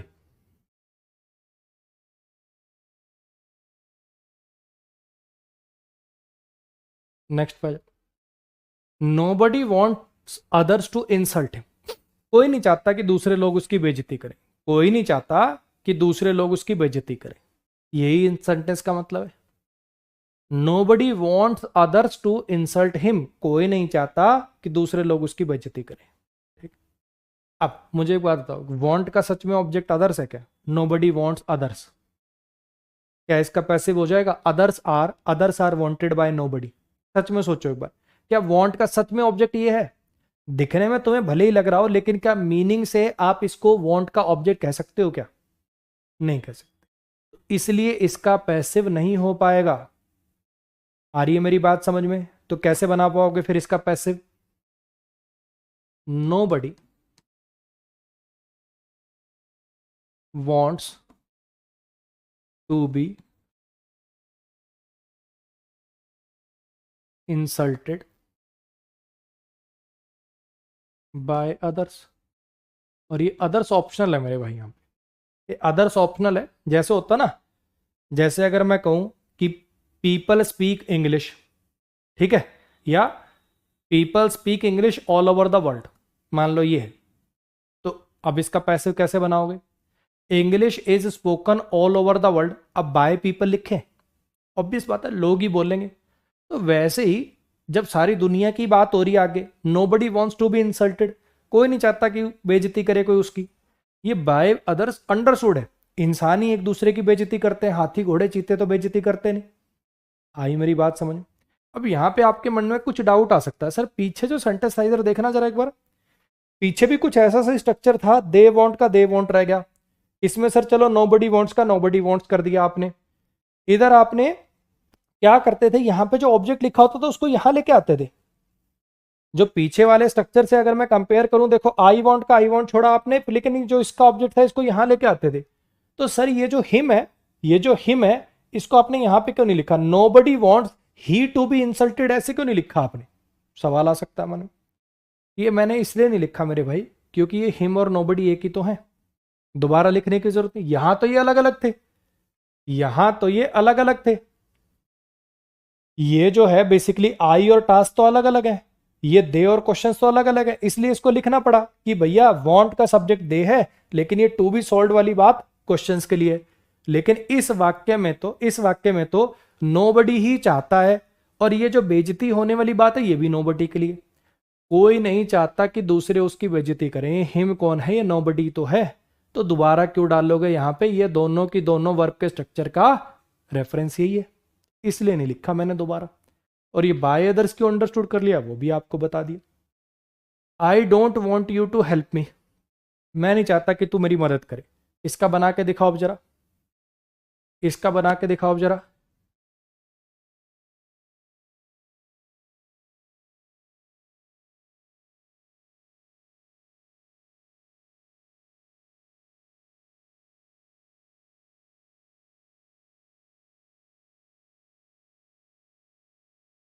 I don't want, I don't want. अब फिर से वही बात, देखो जरा इधर देखो, I don't want you to help me, मैं नहीं चाहता तू मेरी मदद करे। ये जो टू हेल्प का ऑब्जेक्ट मी था, अब मुझे बताओ मी और आई तो सेम ही है ना, तो यहां दोबारा लिखोगे, यहां दोबारा लिखोगे क्या? नहीं लिखोगे। तो I don't want to be helped by you. इस बार ये यू लिखना पड़ा क्योंकि जनरलाइज सबकी बात नहीं हो रही, बाकी सारी दुनिया की बात नहीं हो रही, कोई पर्टिकुलर पर्सन की बात हो रही है। I don't want to be helped अगर इतना ही लिख के छोड़ दोगे तो मतलब हो जाएगा मैं नहीं चाहता मेरी मदद करी जाए, कोई भी ना करे। बाकियों से हो सकता है चाहता हूं, मैं नहीं चाहता कि तू मेरी मदद करे, इसलिए बाय यू इस बार लिखना है। यह अंडरस्टूड हो गया, क्लियर हो इतनी मेरी बात? चलो, सेम ऐसा ही कुछ लॉजिक, जैसे ये सेंटेंस था इन्फिनेटिव के लिए, जैसे सेंटेंस था थोड़ा इन्फिनेटिव का टेढ़ा सेंटेंस, ऐसे ही जेरेंड का कराता। She likes her teachers praising her, she likes her teachers praising her. Sentence का मतलब क्या है कि उसको पसंद है, उसको पसंद है उसके टीचर्स का उसको प्रेज करना, यही मतलब है इसका। उसको पसंद है जब उसके टीचर्स उसकी प्रेज करते हैं ना, जब उसके टीचर्स उसकी प्रेज करते हैं, उसकी तारीफ करते हैं, ये बात उसको पसंद है। अब मुझे बताने की कोशिश करो, क्या लाइक का ऑब्जेक्ट सच में हर टीचर है? ऐसे है क्या ये her teachers are liked by her? नहीं ना।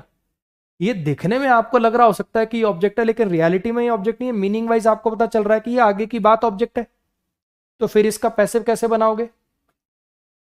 शी लाइक्स, अब आपको पता ही है शी और हर एक ही है, तो दो बार लिखने की जरूरत नहीं पड़ेगी, डायरेक्ट आप लिख पाओगे। शी लाइक्स बीइंग प्रेज्ड, क्योंकि प्रेजिंग आईएनजी का पैसिव कैसे बनता है जेरेंड का? बीइंग प्लस V3 से। She likes being praised bye her teachers. Clear हो गया? सेम ऐसे ही अब मेरे भाई इसको बना के दिखा दो, डिट्टो सेम ऐसे ही अब इसको बना के दिखा दो।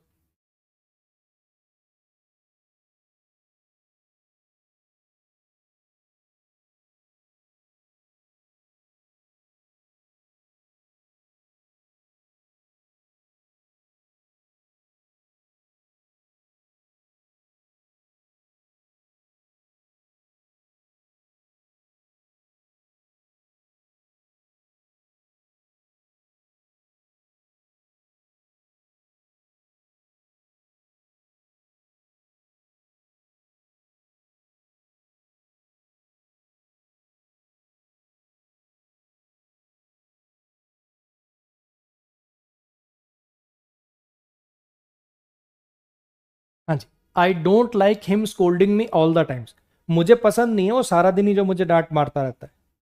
क्या लिखेंगे? आई डोंट लाइक। अब यहाँ पे आई और मी एक ही है, क्या यहाँ दोबारा लिखूंगा मैं ऑब्जेक्ट? नहीं लिखूंगा। आई don't like being scolded, I don't like being scolded by him all the time.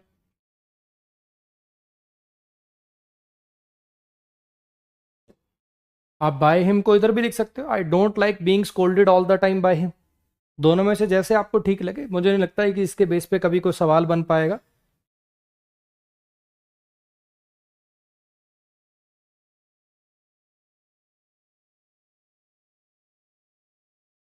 Get this car repaired, थोड़ा टेढ़ा, शायद ये बात 6-7 बार हो गई। एक बार और बोल देता हूँ।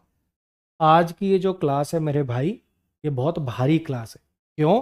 क्योंकि इसके अंदर पैसिव के ऐसे ऐसे स्ट्रक्चर आज आप पढ़ रहे हो जो आपने पहले नहीं पढ़े हैं, जो आपका दिमाग पहली बार सुन रहा है चीज़ें। तो इस क्लास को आपको 2 बार देखना पड़ेगा, और मैं आपको सलाह दूंगा कि इस क्लास को आप 2 पार्ट में बांट लो। पूरी भी एक ही बार मत देखो, एक बार आधी देख लो, उसको रिवाइज कर लिया, फिर दोबारा आधी देख लो, फिर रिवाइज कर लिया, ऐसे कर लो। गेट दिस कार रिपेयर्ड, अब आपको पता होगा कॉजेटिव वर्ब बन गई है। कॉजेटिव वर्ब है ना, मेक हैव गेट लगा हो, गेट का मतलब प्राप्त करना नहीं निकल रहा, मीनिंग निकल रहा किसी से कोई काम कराना, तो समझ जाओ कि कॉजेटिव वर्ब लगी हुई है। अरे कुछ याद आया? गेट दिस कार रिपेयर्ड, इस गाड़ी को रिपेयर कराओ। अगर आपको याद हो, ये रिपेयर्ड पास्ट पार्टिसिपल, और ये कब आता है? जब इधर रिसीवर लिखा होता है। पॉजिटिव वर्ब याद है, एडवांस वर्ब में पढ़ा था हमने। गेट दिस कार रिपेयर्ड का मतलब है इस गाड़ी को रिपेयर कराओ, और ये पास्ट पार्टिसिपल होता है, ये पैसिव की सेंस देता है। ये जो पास्ट पार्टिसिपल होता है ये पैसिव की सेंस देता है। दिखने में आपको बी की फॉर्म प्लस V3 नजर नहीं आ रहा होगा, लेकिन ये मीनिंग पैसिव का है। तो अब जब इसका वॉइस चेंज करेंगे, ये ऑलरेडी पैसिव है, ये ऑलरेडी पैसिव है ये। जब इसका वॉइस चेंज करेंगे तो अब ये पैसिव में नहीं एक्टिव में जाएगा। अब ये एक्टिव में जाएगा। कैसे बनाओगे इसका एक्टिव? मैं लिख देता हूं, भले यहां पे लिख देता हूं मैं, लो ऐसे ही कर देता हूं। देखो ये वर्ब है, ये ऑब्जेक्ट है, और ये पास्ट पार्टिसिपल है। ठीक है, ये पास्ट पार्टिसिपल है, और ये जो कार है इस एक्शन की, ये जो कार है इस एक्शन की रिसीवर है। ये वाली बातें आपको याद है, एडवांस वर्क के अंदर पढ़ाई थी। ये जो लिखा हुआ है, ये जो सेंटेंस है, ये ऑलरेडी पैसिव में है। ये क्यों है पैसिव में? इस पास्ट पार्टिसिपल की वजह से। तो यहां पे जब इसका मतलब इसका एक्टिव ही बनेगा, अब इसका पैसिव नहीं बन सकता। जब इसका वॉइस चेंज करोगे तो अभी एक्टिव में जाएगा। कैसे बनाओगे? गेट समवन या समबडी, समवन भी लिख सकते हैं, समबडी भी लिख सकते हैं, जो आपका मन करे। Get someone to repair this car, get someone to repair this car, bring someone, get someone. लो मैं दोनों लिख देता हूँ ना, ब्रिंग भी लगा सकते हो, गेट भी लगा सकते हो, समवन भी मैं दोनों ऐसे करके स्लैश डाल के लिखता हूँ, वरना कंफ्यूज हो जाओगे तुम। गेट भी लिख सकते हो, ब्रिंग में भी चेंज कर सकते हो उसको, मर्जी है आपकी। गेट लिख लो, ब्रिंग लिख लो, आगे समवन या समबडी में से कोई भी लिख सकते हो, समबडी या समवन में से कुछ भी लिख सकते हो। To repair this car. ठीक है जी, अब ऐसे ही आप इसका बना के दिखाओ जरा।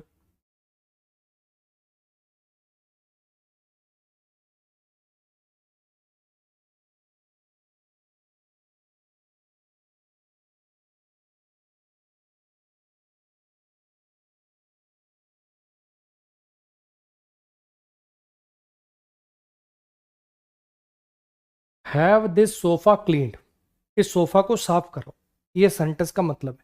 हैव दिस सोफा क्लीन्ड, इस सोफे को साफ कराओ। अब फिर से वही वाली बात, ये वाला जो क्लीन्ड है ये पास्ट पार्टिसिपल, और सोफा इसका रिसीवर है, तो ये ऑलरेडी पैसिव में है। अब इसकी वॉइस चेंज होके ये एक्टिव में ही जा सकता है, और पैसिव नहीं जा सकता, ये ऑलरेडी पैसिव है। तो फिर इसका एक्टिव क्या बनेगा? फिर से वही बात, ब्रिंग या गेट समबडी, ब्रिंग या गेट समवन या somebody to clean this sofa. Next पे आ जाओ। He said that Rajesh would join Aman's batch. अगर मैं इस सेंटेंस की बात करूं तो आपको देख के याद आ रहा होगा कुछ कुछ। ये सब्जेक्ट है, ये वर्ब है, और यहां से यहां तक का ये पूरा का पूरा ऑब्जेक्ट की तरह से काम कर रहा है, नाउन क्लॉज की तरह से काम कर रहा है। ये बातें कुछ याद आ रही हैं? अब पैसिव एक्टिव से पैसिव जाने के लिए क्या करते हैं अपन? ऑब्जेक्ट को सब्जेक्ट बनाते हैं। हाँ के ना? एक्टिव टू पैसिव जाने के लिए क्या करते हैं? ऑब्जेक्ट को सब्जेक्ट बनाते हैं। अब ऑब्जेक्ट ये पूरा का पूरा क्लॉज है, सेड वर्ब का ऑब्जेक्ट ये पूरा का पूरा क्लॉज है। तो क्या इस क्लॉज को उठा के वहां पे रखें? बोलो, क्या इस क्लॉज को उठाकर वहां पे रखें क्या? इसी के लिए अगर आपको याद हो तो इट इंट्रोडक्टरी सब्जेक्ट पढ़ाया था, उसके काम पढ़ाए थे मैंने। इट इंट्रोडक्टरी सब्जेक्ट क्या काम करता है? स्ट्रेस डालने काम करता है। इट इज आई वाले टाइम, डेट, वेदर, ईयर, इन सबको दिखाने का काम करता है। इन्फिनेटिव को सब्जेक्ट बनाने से अवॉइड करना हो वहां पे काम आता है। पूरे के पूरे क्लॉज को सब्जेक्ट बनाने को अवॉइड करने के लिए काम में आता है। कुछ याद आई वो बातें? इंट्रोडक्टरी सब्जेक्ट इट के यूज पढ़ाए थे प्रोनाउन चैप्टर में। तो इसका जब आप पैसिव करेंगे, तो इस पूरे के पूरे इतने बड़े क्लॉज को सब्जेक्ट बनाने की बजाय अपन इट से बना लेंगे। कैसे बना लेंगे?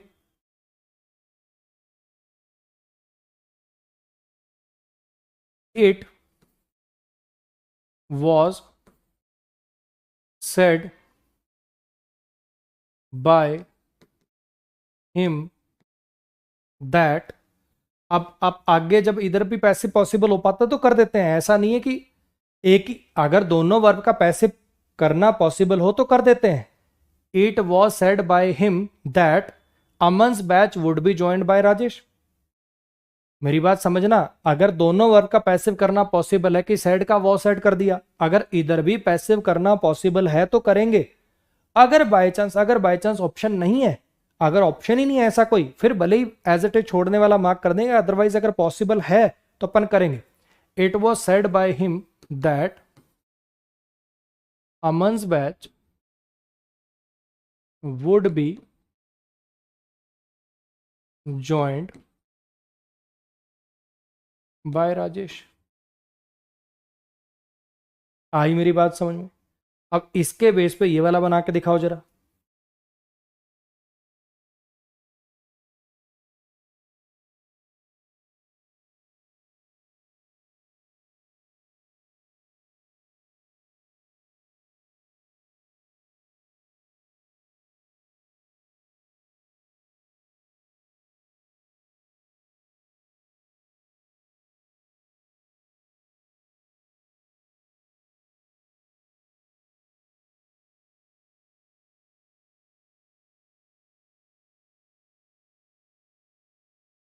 ही does not understand what are you saying. वो ही डजेंट अंडरस्टैंड, वो समझता नहीं है जो तुम कह रहे हो। He doesn't understand what you are saying, जो तुम कह रहे हो समझता नहीं। अगर आप यहां पे देख पा रहे हो, ही सब्जेक्ट है, ये हेल्पिंग वर्ब है, ये एडवर्ब है, ये मेन वर्ब है, और ये आगे का जो पूरा का पूरा है, ये इतना पूरा का पूरा ये जो पोर्शन है, ये ऑब्जेक्ट की तरह से काम कर रहा है, नाउन क्लॉज की तरह से काम कर रहा है। अरे हाँ के ना? अब इस पूरे के पूरे क्लॉज को सब्जेक्ट बनाने की वजह अपन किसका यूज करेंगे? इट इंट्रोडक्टरी सब्जेक्ट का यूज करेंगे। तो कैसे लिखेंगे? It is not understood by him what. अब इसका भी पैसिव अगर पॉसिबल है तो करते हैं। यू सब्जेक्ट है, ये वर्ब, और ये इसका ऑब्जेक्ट है। इस वर्ब के पास ऑब्जेक्ट है तो पैसिव बन जाएगा इसका। कैसे बनाओगे? It is not understood by him, इस पार्ट का पैसिव कैसे बनाओगे भैया? What you are saying, what is being said by you.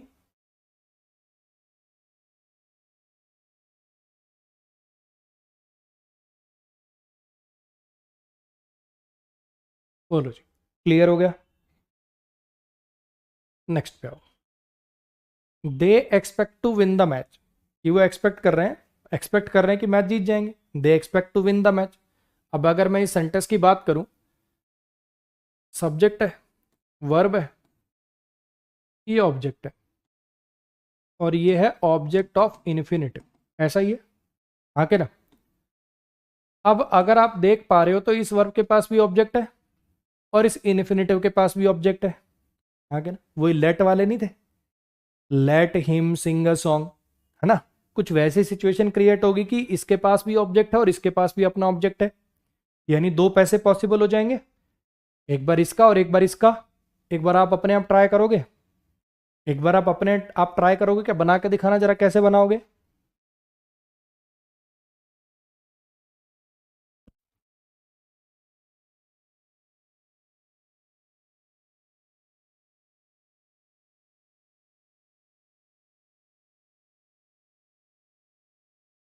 देखो, they expect to win the match, expect verb का ऑब्जेक्ट है टू विन, है ना। अब वैसे तो ऐसी बात नहीं है कि लिख ही नहीं सकते, अगर ऐसे लिख दें, to win, to win the match, to win the match is expected by them. To win the match is expected by them. ऐसा नहीं है कि ऐसा लिख नहीं सकते, ऐसा नहीं कि ऐसा लिख ही नहीं सकते, इन्फिनेटिव को सब्जेक्ट बना ही नहीं सकते। कुछ याद आ रहा है, टू डांस इज इजी, गलत नहीं है ये, लेकिन it is easy to dance लिख लो तो बेहतर मानते, बेटर स्ट्रक्चर मानते। याद आ रहा है, ऐसा नहीं कि इन्फिनेटिव को आप सब्जेक्ट बना ही नहीं सकते, लेकिन इससे बेहतर स्ट्रक्चर होगा अगर हम ऐसे लिख दें, it is expected, it is expected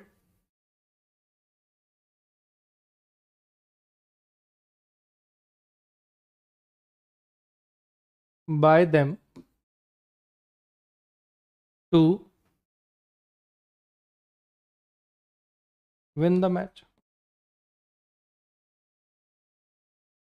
हाँ जी, गलत नहीं है ये वाला लिखना, एक्सपेक्ट वर्ब का पैसिव करना, मैंने इज एक्सपेक्टेड कर लिया, वो तो इसमें भी हो रहा है, इसमें भी हो रहा है, लेकिन इससे ये बेहतर स्ट्रक्चर है। इन्फिनेटिव को सब्जेक्ट बनाना हम अवॉइड करते हैं, मैं ऐसा करता हूं, इसके आगे एक टिक लगा देता हूं और इसके आगे डबल टिक लगा देता हूं, मतलब ये बेहतर है। अच्छा, दूसरी बात, अच्छा एक्सपेक्ट का पैसिव तो कर लिया, ऐसे टू विन के पास भी अपना ऑब्जेक्ट है, ऐसे ही टू विन के पास भी अपना ऑब्जेक्ट है, तो क्या इसको ऐसे लिख सकते हैं, the match, the match is expected, the match is expected, मतलब दोनों का पैसिव कर लिया अपन ने, क्योंकि इसका पैसिव अभी हो पा रहा है। The match is expected to be won by them. सोचो क्या ऐसा कर पाएंगे अपन,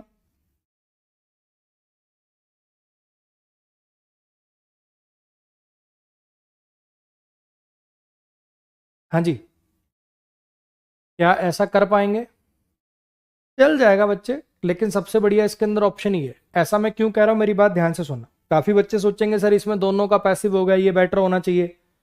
इस सेंटेंस में अगर मैं आपसे पूछूं मेन वर्ब क्या है, ये जो वाक्य है इसमें मेन वर्ब क्या है, यही है ना मेन वर्ब तो, अरे हाँ के ना।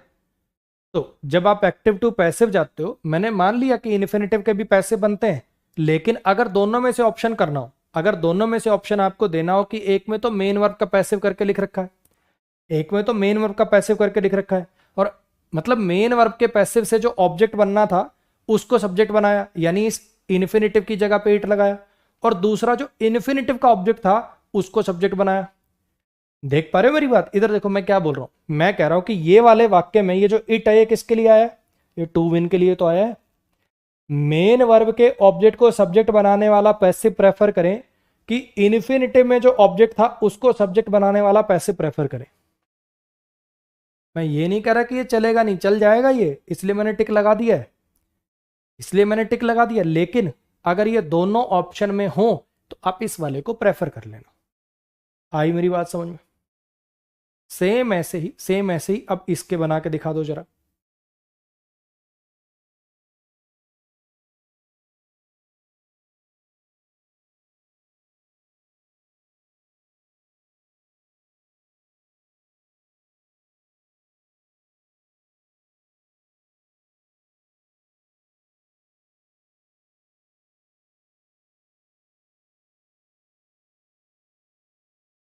आई वॉन्ट टू प्ले क्रिकेट, फिर से वही सब्जेक्ट है, वर्ब है, ऑब्जेक्ट है, ये इन्फिनेटिव की तरह से काम कर रहा है और ये बन गया ऑब्जेक्ट ऑफ इन्फिनेटिव। हाँ क्या ना।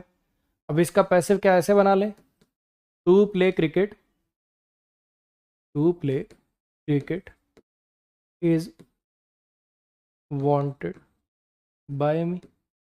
चल जाएगा ये, ऐसा नहीं कि चलेगा नहीं, लेकिन इन्फिनेटिव को सब्जेक्ट बनाना हम अवॉइड करते हैं। इंट्रोडक्टरी सब्जेक्ट इट लगा के बेहतर रहता। कैसे बना लो, it is wanted by me to play cricket.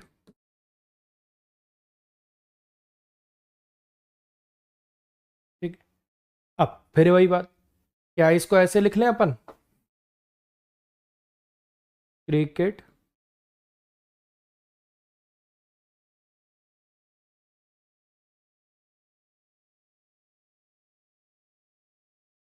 is wanted to be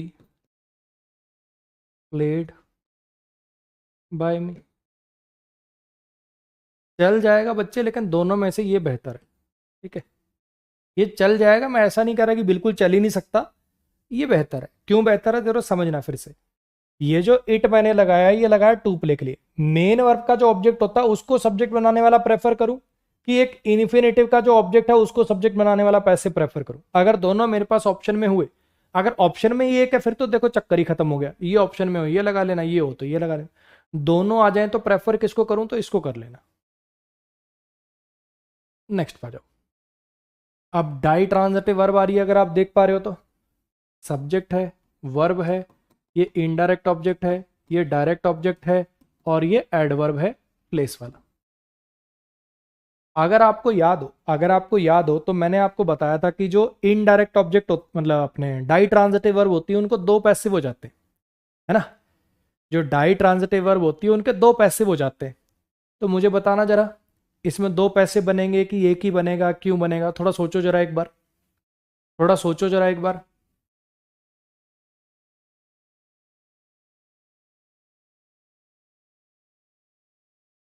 हमने किया था ना डाई ट्रांजिटिव वर्ब, दो ऑब्जेक्ट थे तो दो पैसे बना लिए थे, एक इनडायरेक्ट ऑब्जेक्ट को सब्जेक्ट बना के, एक डायरेक्ट ऑब्जेक्ट को सब्जेक्ट बना के। ध्यान से बारी मेरी बात सुनना। अगर डायरेक्ट ऑब्जेक्ट के रूप में आपने एक इन्फिनेटिव लिख दिया, इन्फिनेटिव को सब्जेक्ट बनाना तो वैसे ही अवॉइड करते हैं, है ना। इन्फिनेटिव को सब्जेक्ट बनाना तो वैसे ही अवॉइड करते हैं। जबरदस्ती इसके चक्कर में इट विट लगा के और कोई खिचड़ी पकाने की बजाय जब मेरे पास सीधा साफा ये ऑप्शन है तो मैं उस ऑप्शन की तरफ क्यों जाऊं। दूसरी बात, जब मैंने आपको डाई ट्रांजिटिव का पैसिव कराया भी था तब भी मैंने कहा था कि इनडायरेक्ट ऑब्जेक्ट को सब्जेक्ट बनाने वाला हम प्रेफर करते हैं, प्रेफर भी उसी को करना है, और ये वाला तो वैसे ही अपन अवॉइड करते हैं। तो इसी से बनाओ, एक ही बनाओ इसका।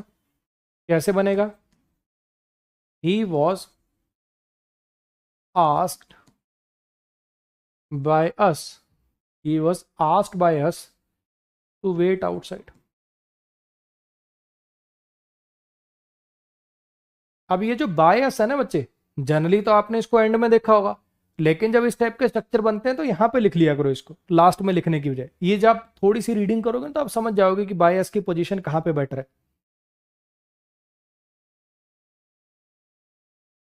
सेम ऐसे अब इसका बना के दिखाना।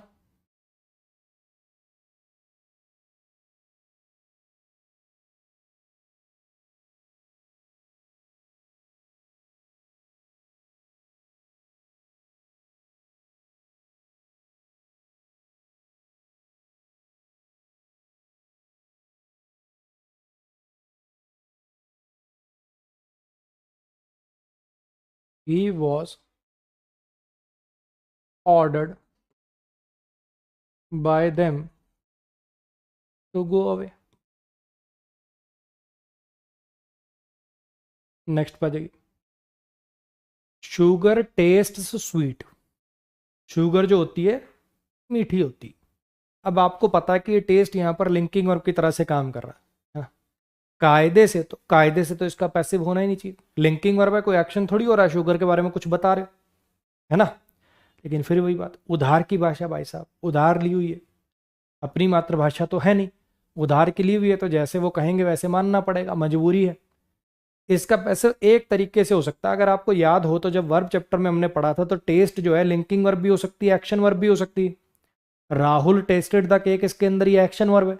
अगर मैं कुछ ऐसा स्ट्रक्चर बना लूं, अगर मैं कुछ ऐसा स्ट्रक्चर बना लूं कि जिसके अंदर इसको एक्शन वर्ब मान लूं, तब इसका पैसिव हो जाएगा। अरे हाँ के ना। तो ऐसे वालों का कैसे बनाते हैं, ऐसे बनाएंगे, sugar is sweet, sugar is sweet, sugar मीठी है, शुगर मीठी है। आगे देखो क्या लगाया मैंने, अब ये तो पैसिव हुआ नहीं ना, मुझे तो पैसिव में कन्वर्ट करना है। तो कैसे करेंगे, when it is tested, sugar मीठी होती है जब इसे टेस्ट किया जाता है, जब इसको टेस्ट करते हैं ना तो शुगर मीठी होती है। ये जबरदस्ती का पैसिव है। और भैया ये कॉम्पिटिटिव एग्जाम खास करके एसएससी का तो कोई दीन ईमान है नहीं, मैं आपको सही बताऊं। कभी तो ये वाला ठीक करा लेता है, और कभी कभी क्या कर देगा, एक ऑप्शन दे देगा पैसिव नॉट पॉसिबल, और उसको ठीक करा लेता है। और हम टीचर भी हाथ जोड़ दिए, क्या करें भैया, कभी इसको ठीक करा रहा है, कभी इसको ठीक करा रहा है, चाहे कोर्ट पहुंच जाओ, जिस साल जो देगा उसी को ठीक मान लेता है, ठीक ही नहीं करता। अब क्या इलाज करें भाई। तो पहली बात तो अगर ऐसा ऑप्शन हो, ये वाला ऑप्शन दिख जाए तो इसको टिक कर लेना। पैसिव नॉट पॉसिबल ऑप्शन हो, मतलब ये नहीं है और पैसिव नॉट पॉसिबल ऑप्शन है, मैं इसके आगे स्लैश लगा के लिख देता हूं पैसिव नॉट पॉसिबल, पैसिव, या ऑप्शन बी लिख दूं क्या, ऐसा लिख देता हूं कि ये ए ऑप्शन हो गया, ऐसे ही बी ऑप्शन है इसका पैसिव नॉट पॉसिबल। अब भैया हमारे पास इसका कोई इलाज नहीं है, कभी वो इसको प्रेफर कर लेते हैं, कभी वो इसको प्रेफर कर लेते हैं, अक्कड़ बक्कड़ बम्बे वो कर लेना, और कोई इलाज नहीं है हमारे पास। अभी मैं आपको कह दूं इसको प्रेफर करना, वो इसको कर लेंगे, तुम कहोगे सर आपने गलत बढ़ा दिया। अभी मैं कह दूं इसको प्रेफर कर लेना, अगली बार वो इसको कर ले, तुम कहोगे सर आपने गलत पढ़ा दिया। क्या करें भाई, जो ऑप्शन में दिखे, भगवान से यही प्रार्थना है कि आपको एक ही दिखे ऑप्शन में दोनों में से, जो दिख जाए उसको टिक कर लेना। अगर दोनों दिख जाए तो कोई भी लगाया ना भाई, फिर चैलेंज होगा क्वेश्चन, और कोई चारा नहीं। आइस फील्स कोल्ड, फिर से लिंकिंग वर्ब है, कैसे बनाओगे जबरदस्ती का, फिर से ice is cold, ice is cold when it is felt. और दूसरा ऑप्शन क्या हो गया, पैसिव नॉट पॉसिबल। क्लियर हो गया जी। नेक्स्ट पर आ जाइए। ये जो सेंटेंस है, ऐसा हो सकता है दिखने में किसी को ऐसा लगे कि यू सब्जेक्ट है, should helping verb, look main verb है, आफ्टर प्रीपोजिशन, और ये इसका ऑब्जेक्ट है। इसके पास तो कोई ऑब्जेक्ट ही नहीं आया तो पैसिव नहीं होगा। लेकिन मेरे भाई लुक आफ्टर फ्रेजल वर्ब होती है ना, ये लुक और आफ्टर अलग अलग नहीं है, ये लुक आफ्टर पूरी की पूरी, ये लुक आफ्टर पूरी की पूरी मेन वर्ब है, यह एक फ्रेजल वर्ब है। तो ऐसा मत सोचना कि आफ्टर को कहीं तुम प्रीपोजिशन मान के सोच लो कि ये इंट्रांजिटिव वर्ब है, पैसिव नहीं होगा, है ना। तो कैसे पैसिव बनाओगे इसका, your parents, your parents should be looked after. इस सेंटेंस से बेसिकली मैं आपको ये सिखाना चाहता हूं कि फ्रेजल वर्ब का भी ऐसे पैसिव किया जा सकता है। Your parents should be looked after bye, same ऐसी अब इसका बना के दिखा दो, सेम ऐसे ही अब इसका बना के दिखा दो।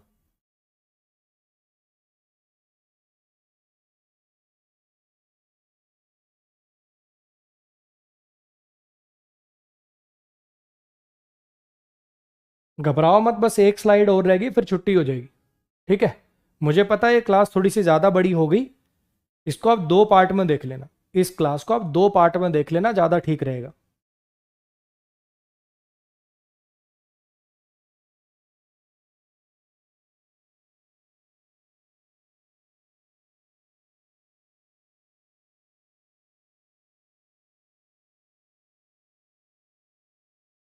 The bus rain over the little child, rain over का मतलब होता है कुचल देना।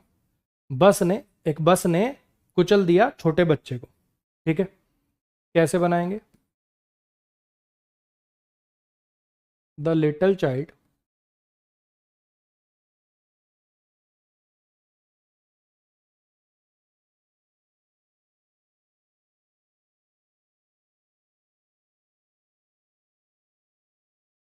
was run over by a bus। Basically in sentences से बस यही सिखाया कि जैसे ये फ्रेजल वर्ब है तो इसका भी पैसे बन सकता है, ऐसे ही ये फ्रेजल वर्ब है, रन ओवर कुचल देना, इसका पैसे बन गया। हाँ जी, इस पे आइए। We know him very well, हम उसे बहुत अच्छे से जानते हैं। इसका जो पैसे बनेगा वो ये बनेगा, ही इज नोन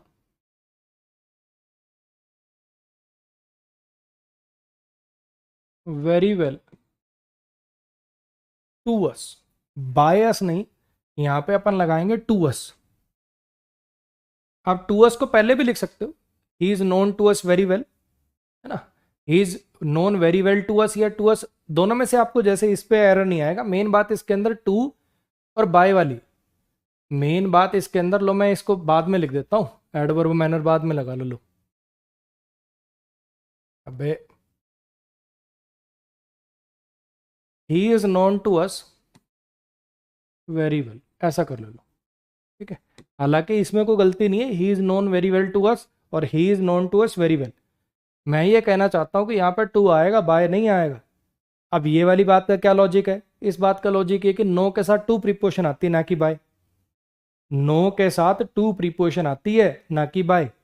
जनरली तो बाय लिखते हैं, जनरली तो अपन पैसे में बाय लिखते हैं, लेकिन अगर किसी को पर्टिकुलर वर्ब ऐसी है उसके साथ प्रीपोजिशन कुछ और आती है तो फिर आप वही लगाना, बाय मत लगाना। एक दो एग्जांपल और कराता हूं, थोड़ी क्लैरिटी आएगी। पहले आप एक बार इस सेंटेंस में बना के दिखाओ, आपको क्या लगता है यहाँ पे क्या प्रीपोजिशन आएगी। हिंट दे देता हूँ, बाय नहीं आएगी, करना जरा।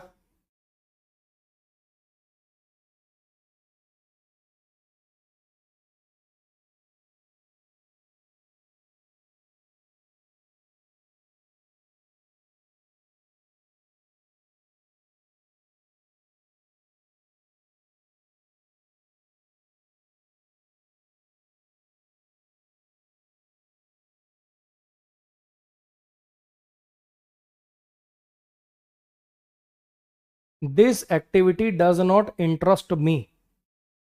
हाँ जी, I am not interested by this activity की in this activity, by this activity की in this activity.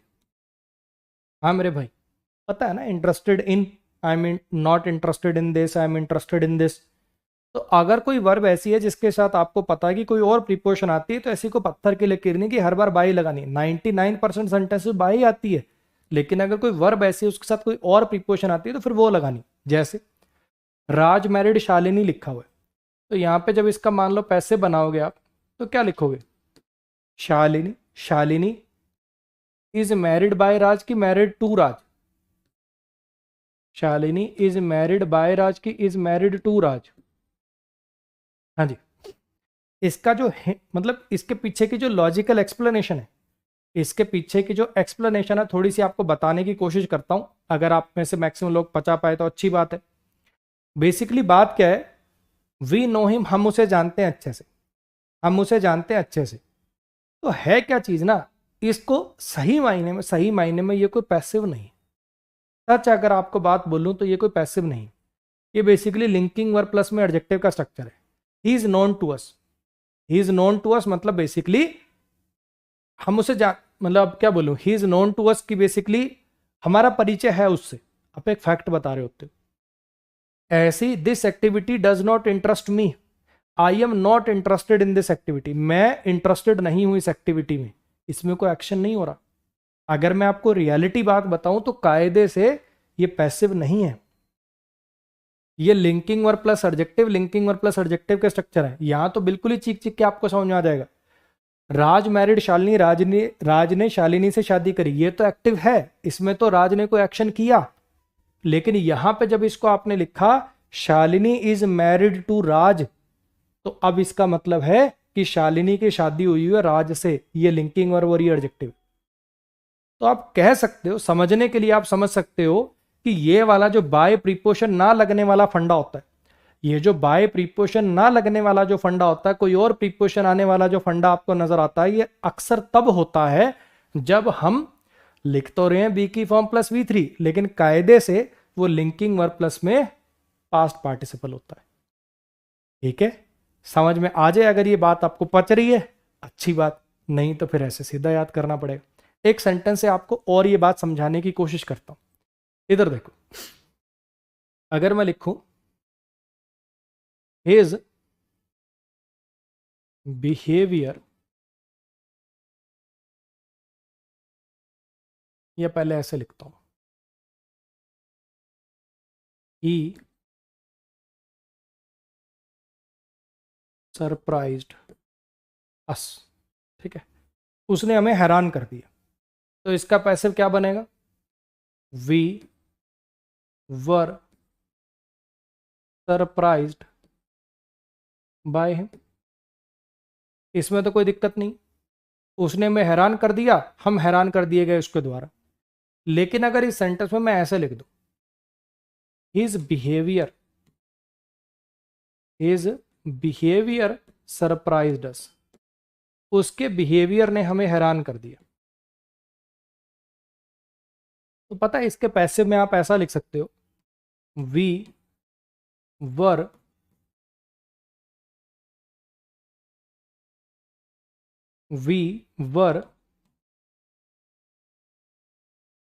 Surprised, we were surprised by his behaviour, या फिर we were surprised at his behaviour. ये दोनों ठीक हो जाते हैं। अब फिर से मेरी बात समझना, क्या कहना चाहता हूं मैं। जब किसी इंसान ने सरप्राइज किया, फिर तो चक्कर ही नहीं है, फिर तो एक्शन हो रहा है, उसका पैसिव आपने ऐसे बना दिया कि हमें हैरान कर दिया उसने, उसके बिहेवियर ने हमें हैरान कर दिया।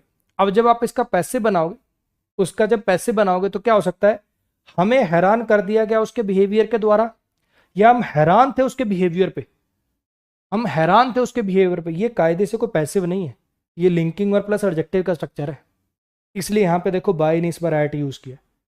तो ये जो बाय प्रीपोजिशन की जगह कोई और प्रीपोजिशन यूज होने का फंडा होता है, ये तब होता है जब generally linking verb plus adjective की तरह से करते हो। ग्रामेटिकली दोनों चल जाएंगे, जैसा सामने वाला बोलना चाहे, जैसा सामने वाला बोलना चाहे। उसके बिहेवियर ने हमें हैरान कर दिया, तो ये बोलेगा बाय। हम हैरान थे उसके बिहेवियर पे, तो ये बोलेगा, है ना। तो दोनों ही जाएंगे, दोनों में से जो आपको ऑप्शन में दिखे, बाय वाला दिखे तो बाय लगा लेना, ऐट वाला दिखे तो ऐट लगा लेना। दोनों इकट्ठे मेरे अकॉर्डिंग नहीं आने चाहिए, आ जाएं तो फिर वही है चैलेंज, और क्या इलाज। तो ये था भैया अपना एक्टिव पैसिव का थ्योरी। लेकिन आप ये मत सोचना कि ये थ्योरी आपने पढ़ ली और फिर अब प्रैक्टिस की जरूरत नहीं। एक्टिव पैसिव में मैक्सिमम गेम है प्रैक्टिस का। जब आप प्रैक्टिस क्वेश्चन लगाओगे ना, पहली बात तो आपको अप्रोच पता चलेगी कि एग्जाम में कैसे डील करना है, 2-2 सेकंड में क्वेश्चन कैसे उड़ाने। पहली चीज तो वो आपकी हेल्प होगी। दूसरी चीज मेरे भाई आपको ये मिलेगा कि कुछ कुछ क्वेश्चन उसमें ट्विस्टेड होंगे। हर एक साल में 2-3 क्वेश्चन थोड़े से टेढ़े वाले आते हैं, उनको कैसे डील करना ये भी आपको बताऊंगा। ठीक है, जैसे जैसे अभी लेटेस्ट एग्जाम की अगर बात करें अपन, तो जब से ये एडिक्विटी पैटर्न आया तो इसने एक्टिव पैसिव के बहुत बकवास सवाल पूछे बिना मतलब के।